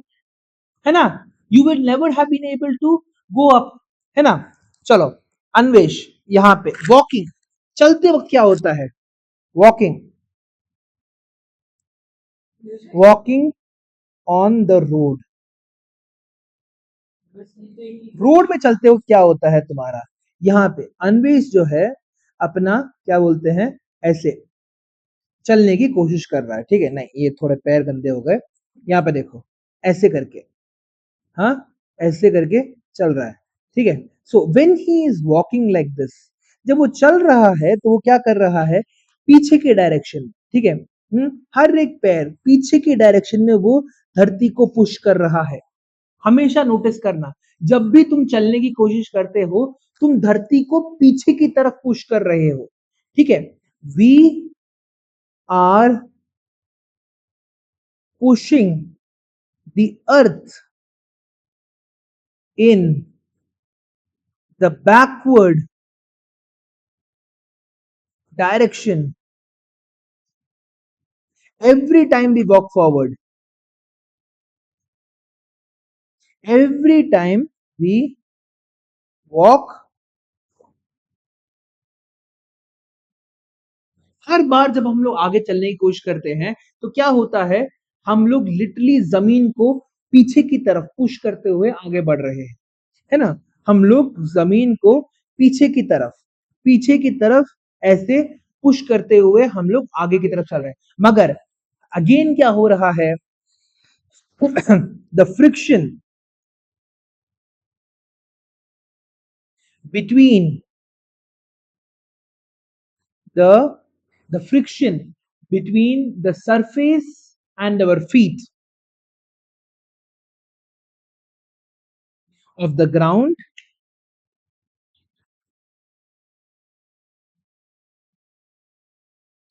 and our feet is propelling us to move forward, आगे की तरफ फ्रिक्शन हमें लेके जा रहा है। वरना देखना अगर फ्रिक्शन नहीं होगा, आइस में चलने की कोशिश करो, एक लेक पूरा का पूरा बर्फ से फ्रीज हो गया होगा, उसके ऊपर चलने की कोशिश करो, वहीं पे तुम क्या करोगे, ऐसे ऐसे ऐसे ऐसे, ऐसे बस चलते रहोगे, बस you will never be able to move forward, आगे की तरफ नहीं जाओगे, बस एक ही जगह ऐसे ऐसे ऐसे ऐसे ऐसे ऐसे, ऐसे, ऐसे तुम चलते रहोगे बस, क्योंकि फ्रिक्शन जो है तुम्हें आगे की तरफ लेके जा रहा है, ठीक है। अब तीसरा, ठीक है,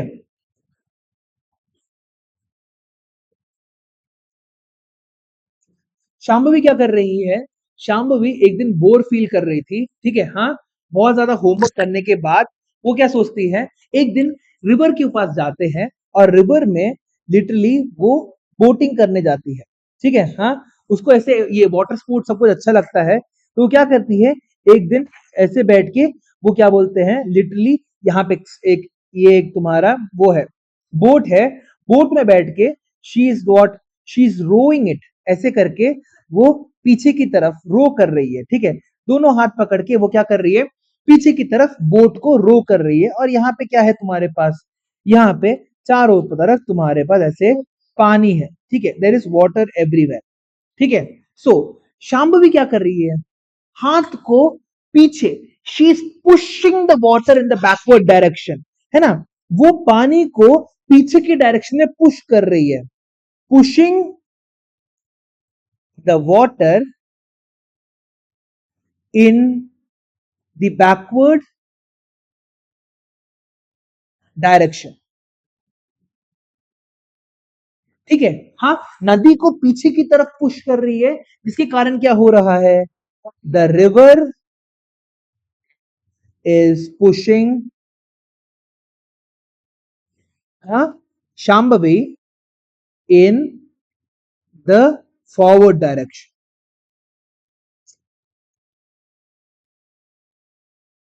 ठीक है, हाँ, रिवर जो है हम लोग पीछे की तरफ पुश कर रहे हैं और हम लोग आगे की तरफ जा रहे हैं, इवन स्विमिंग में भी यही होता है, इन स्विमिंग, इन स्विमिंग हम लोग आगे कैसे जाते हैं, we are pushing we are, हाँ, we are pushing the water backwards. ठीक है, बैकवर्ड्स हम लोग पानी को पुश कर रहे हैं, thus propelling ourselves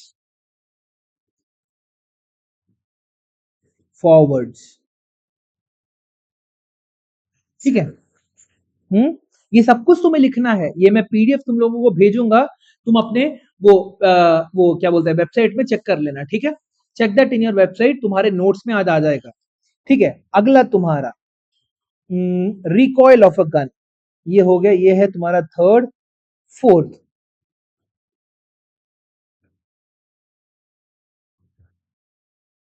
ठीक है, सो सार्थक ने क्या किया, सार्थक ने सोचा कि ठीक है मैं भागने में अच्छा नहीं हूं, तो मैं क्या कर सकता हूं, एटलीस्ट गन प्रैक्टिस करके ओलंपिक्स में शार्प शूटर बन सकता हूं। ठीक है, हाँ, गन प्रैक्टिस करके, गन का शार्प शूटिंग प्रैक्टिस करके वो क्या कर सकता है, ओलंपिक्स में जाके शार्प शूटर बन सकता है। हाँ, यहाँ पे, हाँ, सो सार्थक क्या कर रहा है, हाथ नीचे रखा हुआ है, बिल्कुल क्या बोलते हैं गुंडे की तरह, उसने अपने हाथ में गन रखा हुआ है, जो सबसे बड़ी गलती है।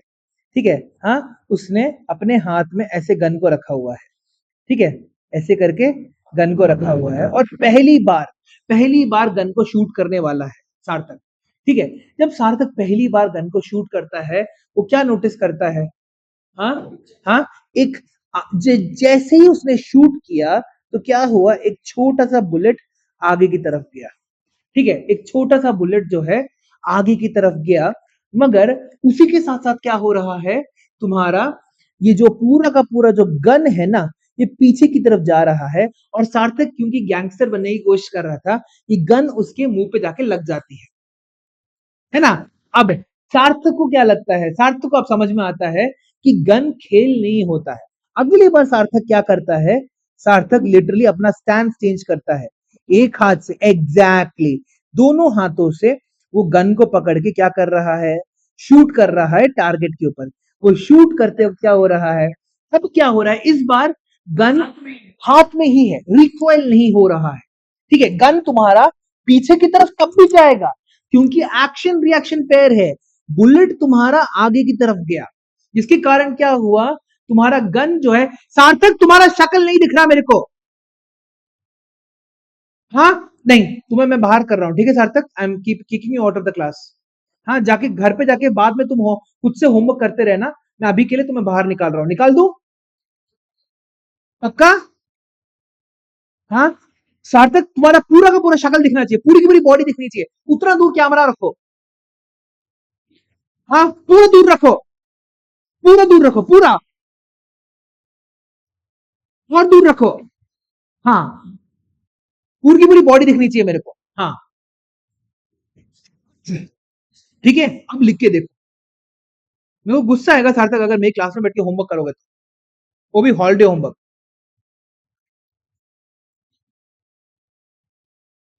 ओके, हाँ, ठीक है, सो 1 hour 23 minutes। ओके, सो क्या हो रहा है हमारे पास, बिकॉज जो हम लोगों ने शूट किया, सार्थक ने अब शूट किया गन को, तो क्या हो रहा है, गन तुम्हारा पीछे की तरफ रिकॉइल कर गई, गन तुम्हारा पीछे की तरफ रिकॉइल करने के कारण क्या हुआ, दोनों हाथों से पकड़ रखने के कारण अब उसके मुंह पे नहीं लगा, समझ में आ गया, हाँ, पीछे जरूर जाएगा, उसको गन तुम्हारा पीछे जाएगा, रिकॉइल बिना हुए तुम्हारा गन फायर नहीं कर सकता, या फिर उतना तेजी से तुम्हारा पकड़ होना चाहिए। यूजुअली क्या बोला जाता है, गन को ऐसे रखा जाता है ताकि तुम्हारे बोन्स हिट ना हो, हमेशा you are suppose to hit के keep the gun like this, ताकि तुम्हारा रिकॉइल होगा तो भी ऐसे ही होगा, अगर स्ट्रेट पकड़ने की कोशिश करोगे क्या होगा, ये पूरा का पूरा इंपैक्ट तुम्हारे बॉडी के ऊपर, हाथों के ऊपर स्ट्रेट लगेगा, जिसके कारण यहाँ पे हाथ फ्रैक्चर हो सकता है। ऐसे पकड़ने से क्या होता है, तुम्हारा रिकॉइल हो भी रहा है, तो तुम्हारे जो जॉइंट्स है वही तुम्हारे अफेक्टेड होंगे, नए नया गन इस्तेमाल कर रहे हो तो होता ही है वो, ठीक है, हाँ, हम्म, हम्म, अगला, now collision of two persons, of two people, ठीक है।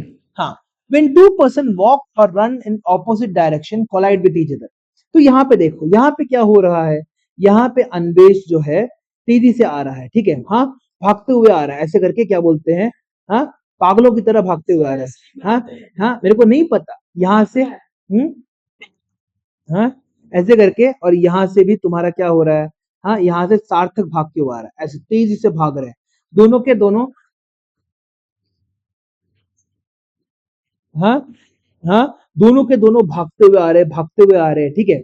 हाँ, ये दोनों के दोनों सेम क्या बोलते हैं, एक दूसरे के ऑपोजिट डायरेक्शन में भाग रहे हैं, ठीक है। फिर क्या होता है, बीच में जाके दोनों के दोनों एक दूसरे से भिड़ जाते हैं, ठीक है। भिड़ने के कारण क्या होता है, हाँ, भिड़ने के कारण क्या होगा, हाँ, दर्द तो होगा ही होगा, मगर और क्या होगा, हम्म, और क्या होगा, यहाँ पे दोनों के दोनों, तुम दोनों ऑलमोस्ट क्या बोलते हैं, ऑलमोस्ट बोल सकते हो सेम हाइट के हो, सेम क्या बोलते हो, ठीक है ना, तो तुम लोग भाग के आ रहे हो।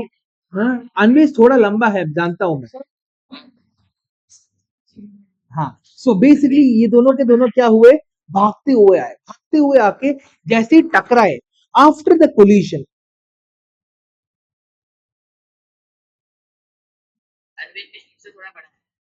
ठीक है, आफ्टर द कोलिजन क्या होगा, हाँ, both will get hurt.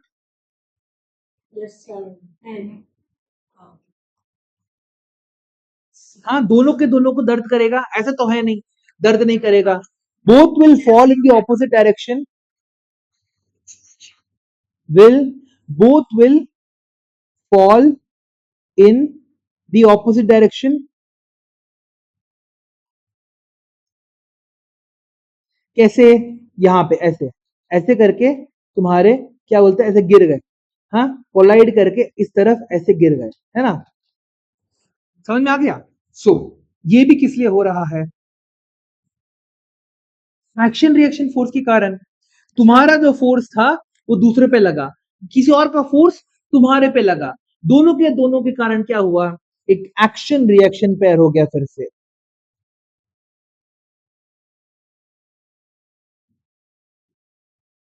Action reaction pair देखने को मिल रहा है यहाँ पे भी, ठीक है।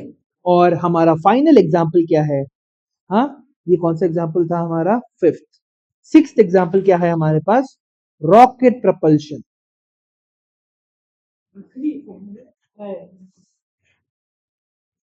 हाँ, तो रॉकेट प्रपल्शन के अंदर क्या होता है, यहाँ पे,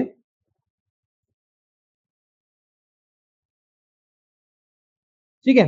सो यहाँ पे तुम्हारे पास एक रॉकेट है, तुमने एक मॉडल रॉकेट बना के रखा हुआ है, ठीक है, जहां पे तुम्हारे पास क्या है, तुमने एक सोडा बॉटल लिया, सोडा बॉटल के अंदर तुमने बहुत ज्यादा हाई प्रेशर में गैस भर दी, बहुत ज्यादा हाई प्रेशर में गैस भर दिया, या फिर तुमने एक्चुअल रॉकेट को ही ले लिया, ठीक है। तो ये एक्चुअल रॉकेट ऊपर की तरफ जाता कैसा है, how does this rocket go upward, हाँ, कैसे जाता है, कभी सोच के देखा है, ऊपर की तरफ रॉकेट जा कैसे रहा है, क्योंकि वो नीचे की तरफ क्या कर रहा है, हाँ, नीचे की तरफ एग्जॉस्ट रिलीज कर रहा है, ठीक है।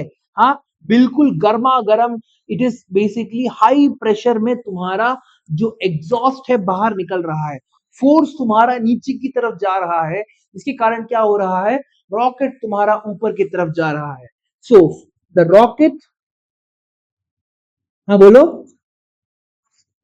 एग्जैक्टली exactly, फ्यूल को बर्न करता है, उस जिसके कारण हद से ज्यादा फोर्स प्रोड्यूस होता है, जो जो एग्जॉस्ट होता है, फ्यूल जो तुम्हारा बर्न होने के बाद जो एग्जॉस्ट होता है वो बहुत नीचे से, the rocket produces exhaust which, exhaust, हाँ, exhaust gases, exhaust gases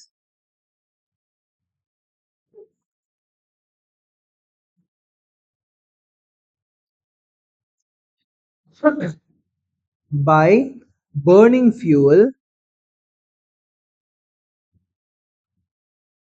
which pushes the towards the ground, which pushes towards the ground, which pushes in the downward direction.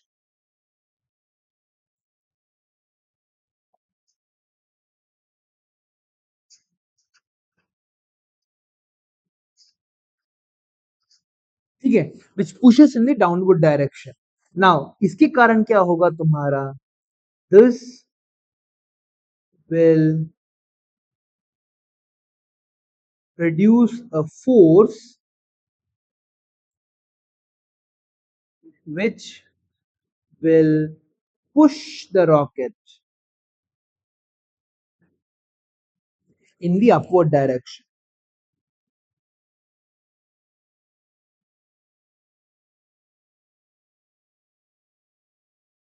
ठीक है, क्या हो रहा था, तुम अपने एग्जॉस्ट को बर्न कर रहे थे, you are burning the exhaust gases और उसको नीचे की तरफ पुश कर रहे थे। ग्राउंड होना जरूरी नहीं है, बस नीचे की डायरेक्शन में पुश कर रहे थे, जिसके कारण क्या हुआ, इसके कारण तुम्हारा जो रॉकेट है ऊपर की तरफ चलना शुरू किया। बेस्ट एग्जांपल मैं क्या दे सकता हूं पता है इसका, हाँ, तुम्हारा जो बेस्ट एग्जांपल इसका है, तुमने क्या किया, हाँ, सार्थक यहाँ पे खड़ा था और उसने क्या किया, अपने मुंह से, ठीक है, हाँ, ऐसे करके एक बैलून को क्या बोलते हैं फुलाने लगा। ठीक है, एक बैलून को वो फुलाने लगा। ठीक है, सडनली क्या हो रहा है, बैलून को फुलाते फुलाते तुम्हारा बैलून जो है बहुत ज्यादा बड़ा हो गया, सडनली सार्थक के हाथ से नहीं, सार्थक के हाथ से स्लिप हो गया। कैसे उड़ रहा है, हाँ हाँ हाँ, हाउ, ये जो बैलून है तुम्हारा ऐसे ऐसे ऐसे ऐसे करके ट्रैवल करने लग जाता है, मगर ये क्यों हो रहा है, ये तुम्हारा इसलिए हो रहा है क्योंकि जो बैलून है तुम्हारा ना, यहाँ पे जो बैलून है ये क्या कर रहा है, इसके अंदर की जो हवा है, हाई प्रेशर में जो हवा है उसको इस छोटे से होल के थ्रू बाहर कर रहा है। ठीक है, the air gets released outside producing the force. जो हवा है तुम्हारी वो क्या करती है, बाहर की तरफ चली जाती है, प्रोड्यूसिंग अ फोर्स। अब क्या हो रहा है, ये फोर्स क्या कर रहा है, इसके ऊपर एक और फोर्स दे रहा है। ठीक है, ये है तुम्हारा reaction force, reaction force, reaction force causes the balloon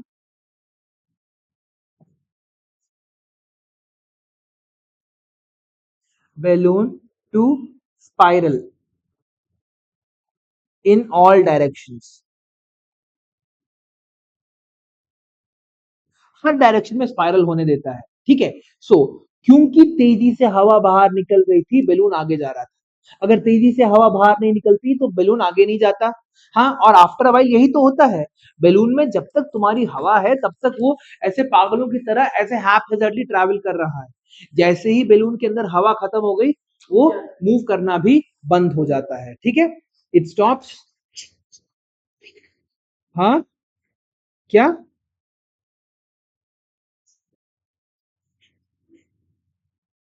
क्या समझ में नहीं आया, हवा के डायरेक्शन में नहीं जा रही है रेस्का माधव, वो तुम्हारे हवा के ऑपोजिट डायरेक्शन में जा रही है।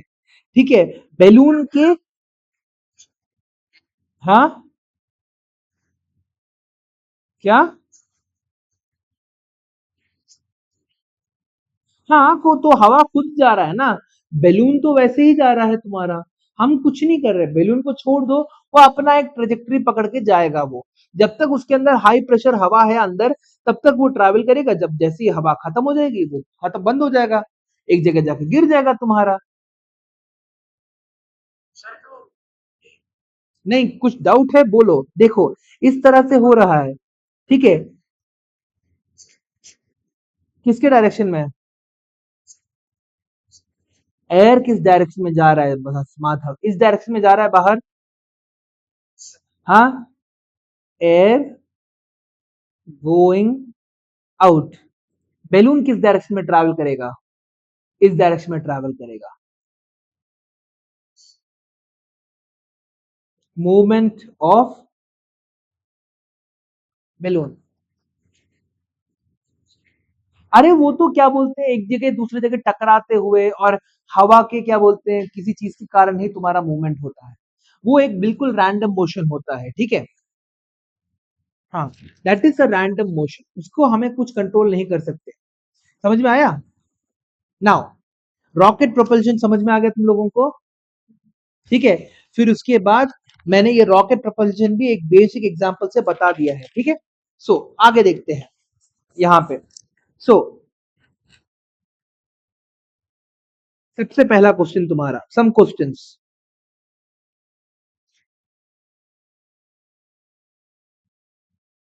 पहला क्वेश्चन है तुम्हारा, is force dependent on acceleration? Is force dependent on acceleration? Shambhavi, कैसे?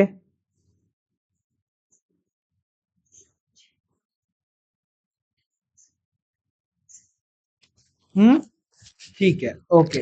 Now SI unit of force is equal to, Anvesh, newton या फिर?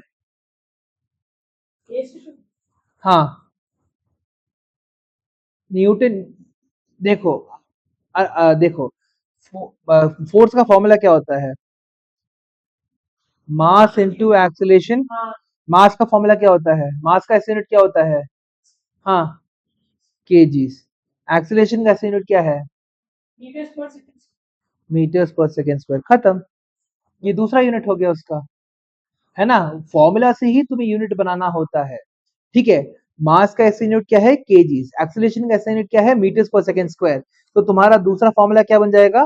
Kilogram metres per second square, ठीक है। is if the same force is applied to two bodies of different masses, which will have greater acceleration? बताओ। तीसरा, same force on two bodies of different mass।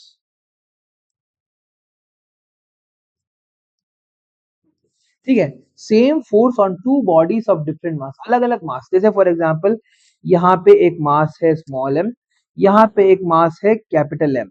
दोनों के ऊपर तुम क्या लगा रहे हो? 10 न्यूटन लगा रहे हो। किसका एक्सीलरेशन ज्यादा रहेगा? छोटे वाले का एक्सीलरेशन हमेशा ज्यादा रहेगा। एक नहीं, ये देखो, हमें पता है force is equal to mass times acceleration, ठीक है। तो अगर तुम्हारा मास कम होगा तभी तो एक्सीलरेशन बढ़ेगा। हाँ, लाइट होने के कारण क्या होगा? तुम्हारा एक्सीलरेशन बढ़ते जाएगा, ठीक है। दूसरे केस में क्या हो रहा है? Force is equal to mass times acceleration, क्योंकि यहाँ पे मास बहुत ज्यादा है, एक्सीलरेशन क्या हो जा रही है? कम हो जा रही है। तो इससे हमें क्या पता चलता है यहाँ पे? If same force is applied on two bodies of different masses,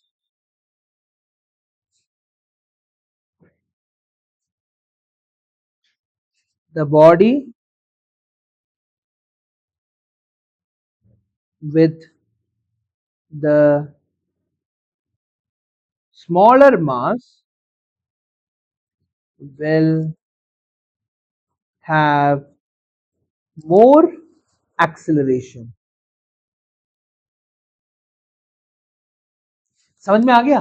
वो बॉडी जिसकी एक्सेलरेशन कम है, ठीक है, the body which has the smaller mass will have larger acceleration. Is this clear? समझ में आ गया? Now a force of 50 newton acts on a body for 1/10 of a second, ठीक है। ये अगला क्वेश्चन है तुम्हारे पास। A force of 50 newton, 50 newton act कर रहा है on a body for 1/10 of 1 second. 1/10 of 1 second, 1/10 of a second काम कर रहा है। Find the change in momentum. So change in momentum ढूंढना है। सो हमारे पास फोर्स दे रखा हुआ है, टाइम दे रखा हुआ है, क्या निकाल सकते हैं?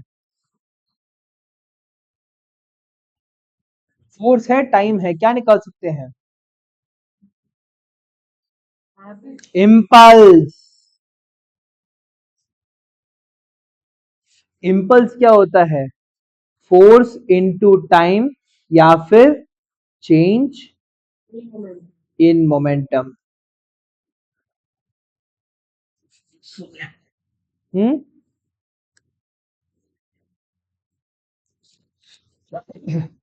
अच्छा, लाग हो रहा? एक सेकंड रुको। सो कहां पे थे हम लोग? Impulse. So change in momentum, so हमें पता है कि force multiplied by time is equal to change in momentum हो गया। फोर्स कितना दे रखा हुआ है? 15 न्यूटन मल्टीप्लाइड बाय टाइम कितना दे रखा हुआ है? 1/10 सेकेंड्स इज इक्वल टू कितना मिल जाएगा हमें? 5 kilogram meter per second. Square नहीं होगा, मोमेंटम है, किलोग्राम मीटर्स पर सेकेंड ही तुम्हारा निकल के आएगा। ठीक है, नाउ अगला, force acting on a system of objects, ये हमारा लास्ट टॉपिक है।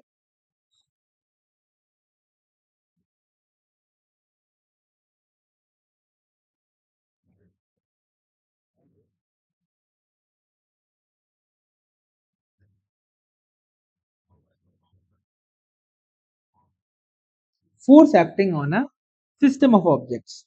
When multiple objects are connected, example by a string or a rod, Newton's laws can be applied to the entire group as a single system. We can see the system as a whole rather than its individual parts. पूरे के पूरे system को हम लोग क्या कर सकते हैं? एज वन सिंगल पार्ट देख सकते हैं instead of individual individual components की तरह। ठीक है, सो सबसे पहला, the force which are exerted on a system are as follows. तो तुम्हारे पास यहाँ पे क्या है? दो बॉडीज है। तो सबसे पहले हमारी शुरुआत होती है एक डायग्राम के साथ। ठीक है, हमारे पास एक ऐसा एक सरफेस है जहां पे दो बॉडीज है। यहाँ पे एक ये हो गया तुम्हारा M1 और इसका है तुम्हारे पास M2। तुमने क्या कर रखा है? इन दोनों को तुमने एक रस्सी से बांध करके रखा हुआ है। ठीक है, रस्सी से बांध करके रखा हुआ है और इस पूरे सिस्टम को तुम क्या कर रहे हो? एक फोर्स से तुम इसको पुल कर रहे हो। You are pulling the force. Now इस पूरे के पूरे सिस्टम को हम लोग कैसे ले सकते हैं?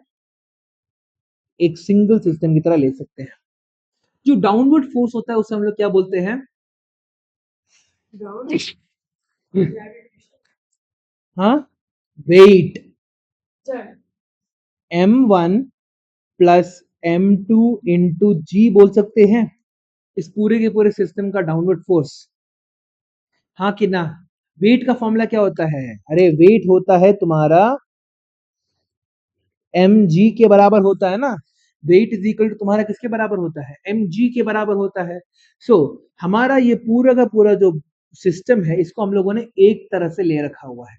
we have somehow imagined the whole these two masses to be one single system। तो ये दोनों के दोनों जो ऑब्जेक्ट्स हैं नीचे के डायरेक्शन में कितना फोर्स एक्सर्ट कर रहे हैं? M1 plus M2 into g amount of force नीचे के डायरेक्शन में एक्सर्ट कर रहे हैं। ऊपर कौन सा फोर्स एक्सर्ट होता है सार्थक? अगर वेट नीचे के डायरेक्शन में एक्सर्ट हो रहा है तो ऊपर कौन सा फोर्स एक्सर्ट होता है? हाँ, नॉर्मल फोर्स। ये 8th क्लास में सीखे हो तुम। ठीक है, अरे नॉर्मल फोर्स बोलते हैं जो सरफेस तुम्हारा फोर्स एक्सर्ट करता है। ठीक है, जैसे फॉर एग्जांपल तुम यहाँ पे खड़े हो ऐसे, ठीक है, you are standing like this, ऐसे खड़े हो ऑन द सरफेस। ठीक है, सो तुम क्या कर रहे हो?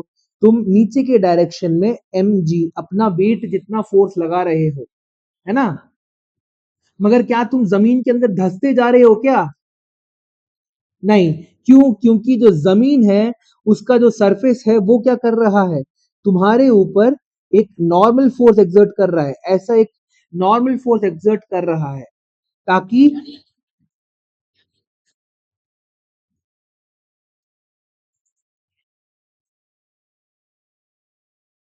हाँ एग्जैक्टली, 500 न्यूटन ऑफ फोर्स लगा रहा है, एग्जैक्टली। ठीक है। सो यहाँ पे क्या हो रहा है हमारे पास, यहाँ पे हमने क्या किया है, हमारे एग्जाम्पल में वापस आते हैं। दो मासेस है M1 और M2, उनको तुमने क्या करा है, दोनों को तुमने एक रस्सी से टाई कर दिया है, टाइड विथ अ वायर। ठीक है। और तुम इसको पुल करते हुए आगे जा रहे हो, तो नीचे जो फोर्स लग रहा है वो है M1 प्लस M2 इंटू जी, क्योंकि तुमने क्या माना है, इस पूरे को तुमने एक सिंगल सिस्टम मान के रखा हुआ है। और ये पूरा का पूरा जो सिंगल सिस्टम है वो ऊपर की तरफ कितना फोर्स लगा रहा है, नॉर्मल फोर्स कितना लग रहा है, एन के बराबर लग रहा है। ठीक है। अब यहाँ पे तुम्हारा ये जो है N1 नॉर्मल फोर्स लगा रहा है, ये जो है N2 नॉर्मल फोर्स लगा रहा है, तो ये दोनों के दोनों मिलके कितना नॉर्मल फोर्स लगाएंगे, N1 plus N2 normal force लगा देंगे। समझ में आ रहा है? यहाँ पे देखो, जैसे देखो, देखो फिर से बता रहा हूं, ठीक है। यहाँ पे फॉर एग्जाम्पल एक एक तुम्हारा पोडियम है, ठीक है, एक पोडियम है, यहाँ पे सार्थक खड़ा है और यहाँ पे शांभवी खड़ी है। ठीक है। सो ये पोडियम के ऊपर वेट कितना लग रहा है, हाँ, इसका मास mg और इसका भी मास जो है mg, ये नीचे के डायरेक्शन में अब कितना लगेगा, ये अगर m1g मान ले, इसको हम लोग m2g मान ले, तो ओवरऑल फोर्स नीचे के डायरेक्शन में क्या लगेगा, m1g प्लस m2g, है ना? ओके। अब ऊपर के डायरेक्शन में सरफेस से सार्थक के ऊपर तुम्हारा N1 नॉर्मल लग रहा है, ठीक है, और तुम्हारा शांभवी के ऊपर N2 नॉर्मल लग रहा है, तो दोनों का मिला के ऊपर कितना फोर्स लगेगा, दोनों का मिला के ऊपर के डायरेक्शन में कितना फोर्स लगेगा, N1 प्लस N2 जितना फोर्स लगेगा ऊपर, सरफेस दोनों के ऊपर कितना फोर्स लगाने की कोशिश करेगा, N1 प्लस N2, अगर तुमने ये पूरा का पूरा एक ही सिस्टम मान रखा है। हाँ।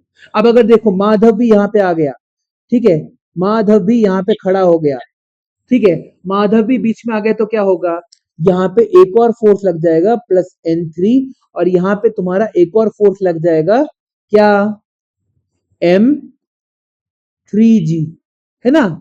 सो ओवरऑल तुम्हारा फोर्स ऐसे ही तो हो रहा है, हाँ, नीचे की डायरेक्शन में M1G plus M2G plus M3G नीचे की डायरेक्शन में लग रहा है, ऊपर की डायरेक्शन में कितना नॉर्मल फोर्स लग रहा है, N1 plus N2 plus N3, normal force of Sarthak is N1, normal force of Madhav is N2 and normal force of Shambhavi is N3, तो ओवरऑल नॉर्मल फोर्स कितना लगा, ये हो गया तुम्हारा ओवरऑल नॉर्मल फोर्स, और ये कितना हो गया, ओवरऑल वेट।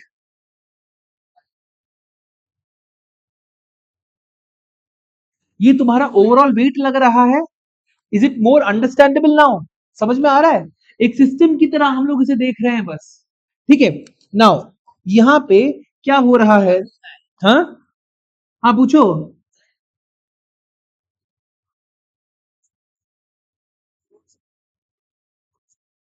हाँ, क्योंकि सैंड तुम्हारा प्रॉपर नॉर्मल फोर्स नहीं दे पाता, जिसके कारण क्या होता है, तुम नीचे की तरफ धंसते जा रहे हो।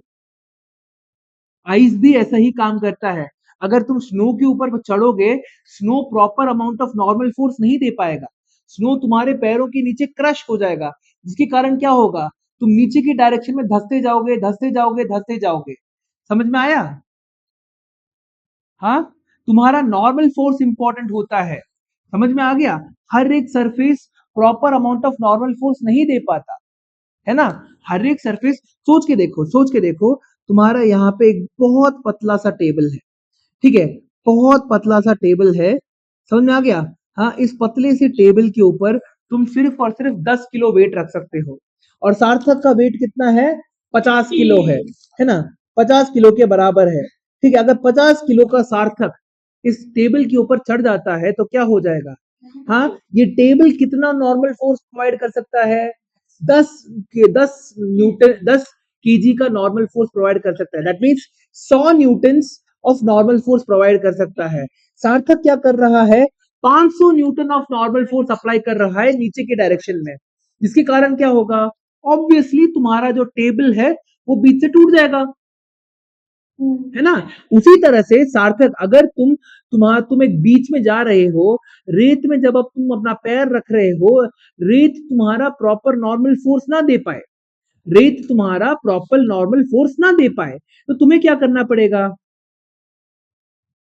हेलो? हाँ, हाँ बोलिए।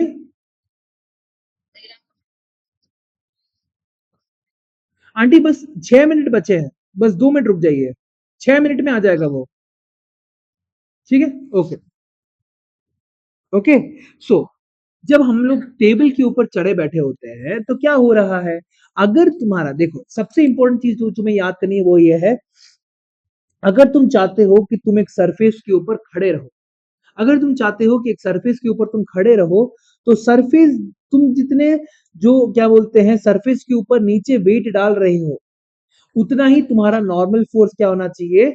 ऊपर होना चाहिए। सरफेस उतना ही नॉर्मल फोर्स प्रोवाइड कर पाना चाहिए। अगर ये होता है तो क्या होगा? तुम उस सरफेस के ऊपर खड़े रह पाओगे। अगर ये नहीं हो पाता तो क्या होगा?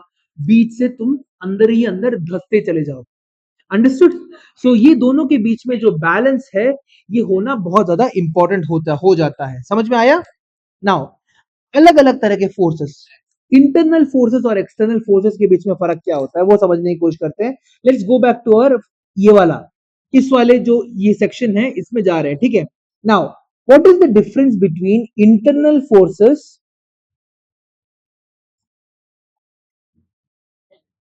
And external forces? ठीक है, सो दो these are forces that objects these are forces that objects within the system exert on each other. ठीक है, सिस्टम के अंदर ही तुम्हारा अगर एक ऑब्जेक्ट दूसरे ऑब्जेक्ट के ऊपर एक फोर्स लगा रहा है, उसको हम लोग क्या बोलते हैं? इंटरनल फोर्स बोलते हैं। For example, in the tension T in the string connecting the two objects, in the system analysis, internal force cancels out and are ignored. ठीक है, so what are internal forces? Inside a system,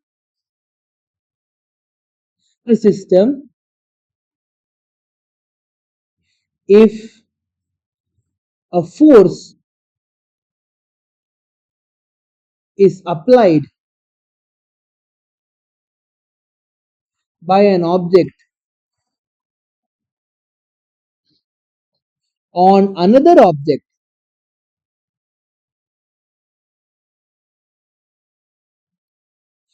part of the same system,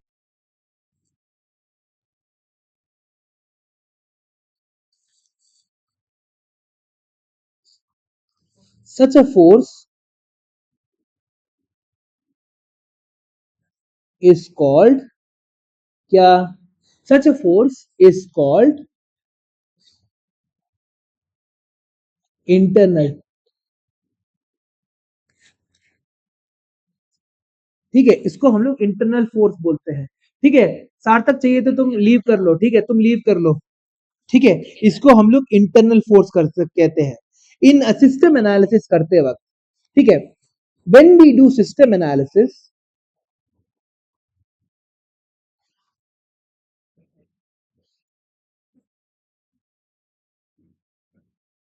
जब भी हम लोग system analysis करते हैं इस situation में, तब क्या होता है? Whenever we do system analysis, internal forces को हम लोग इग्नोर कर सकते हैं। We can ignore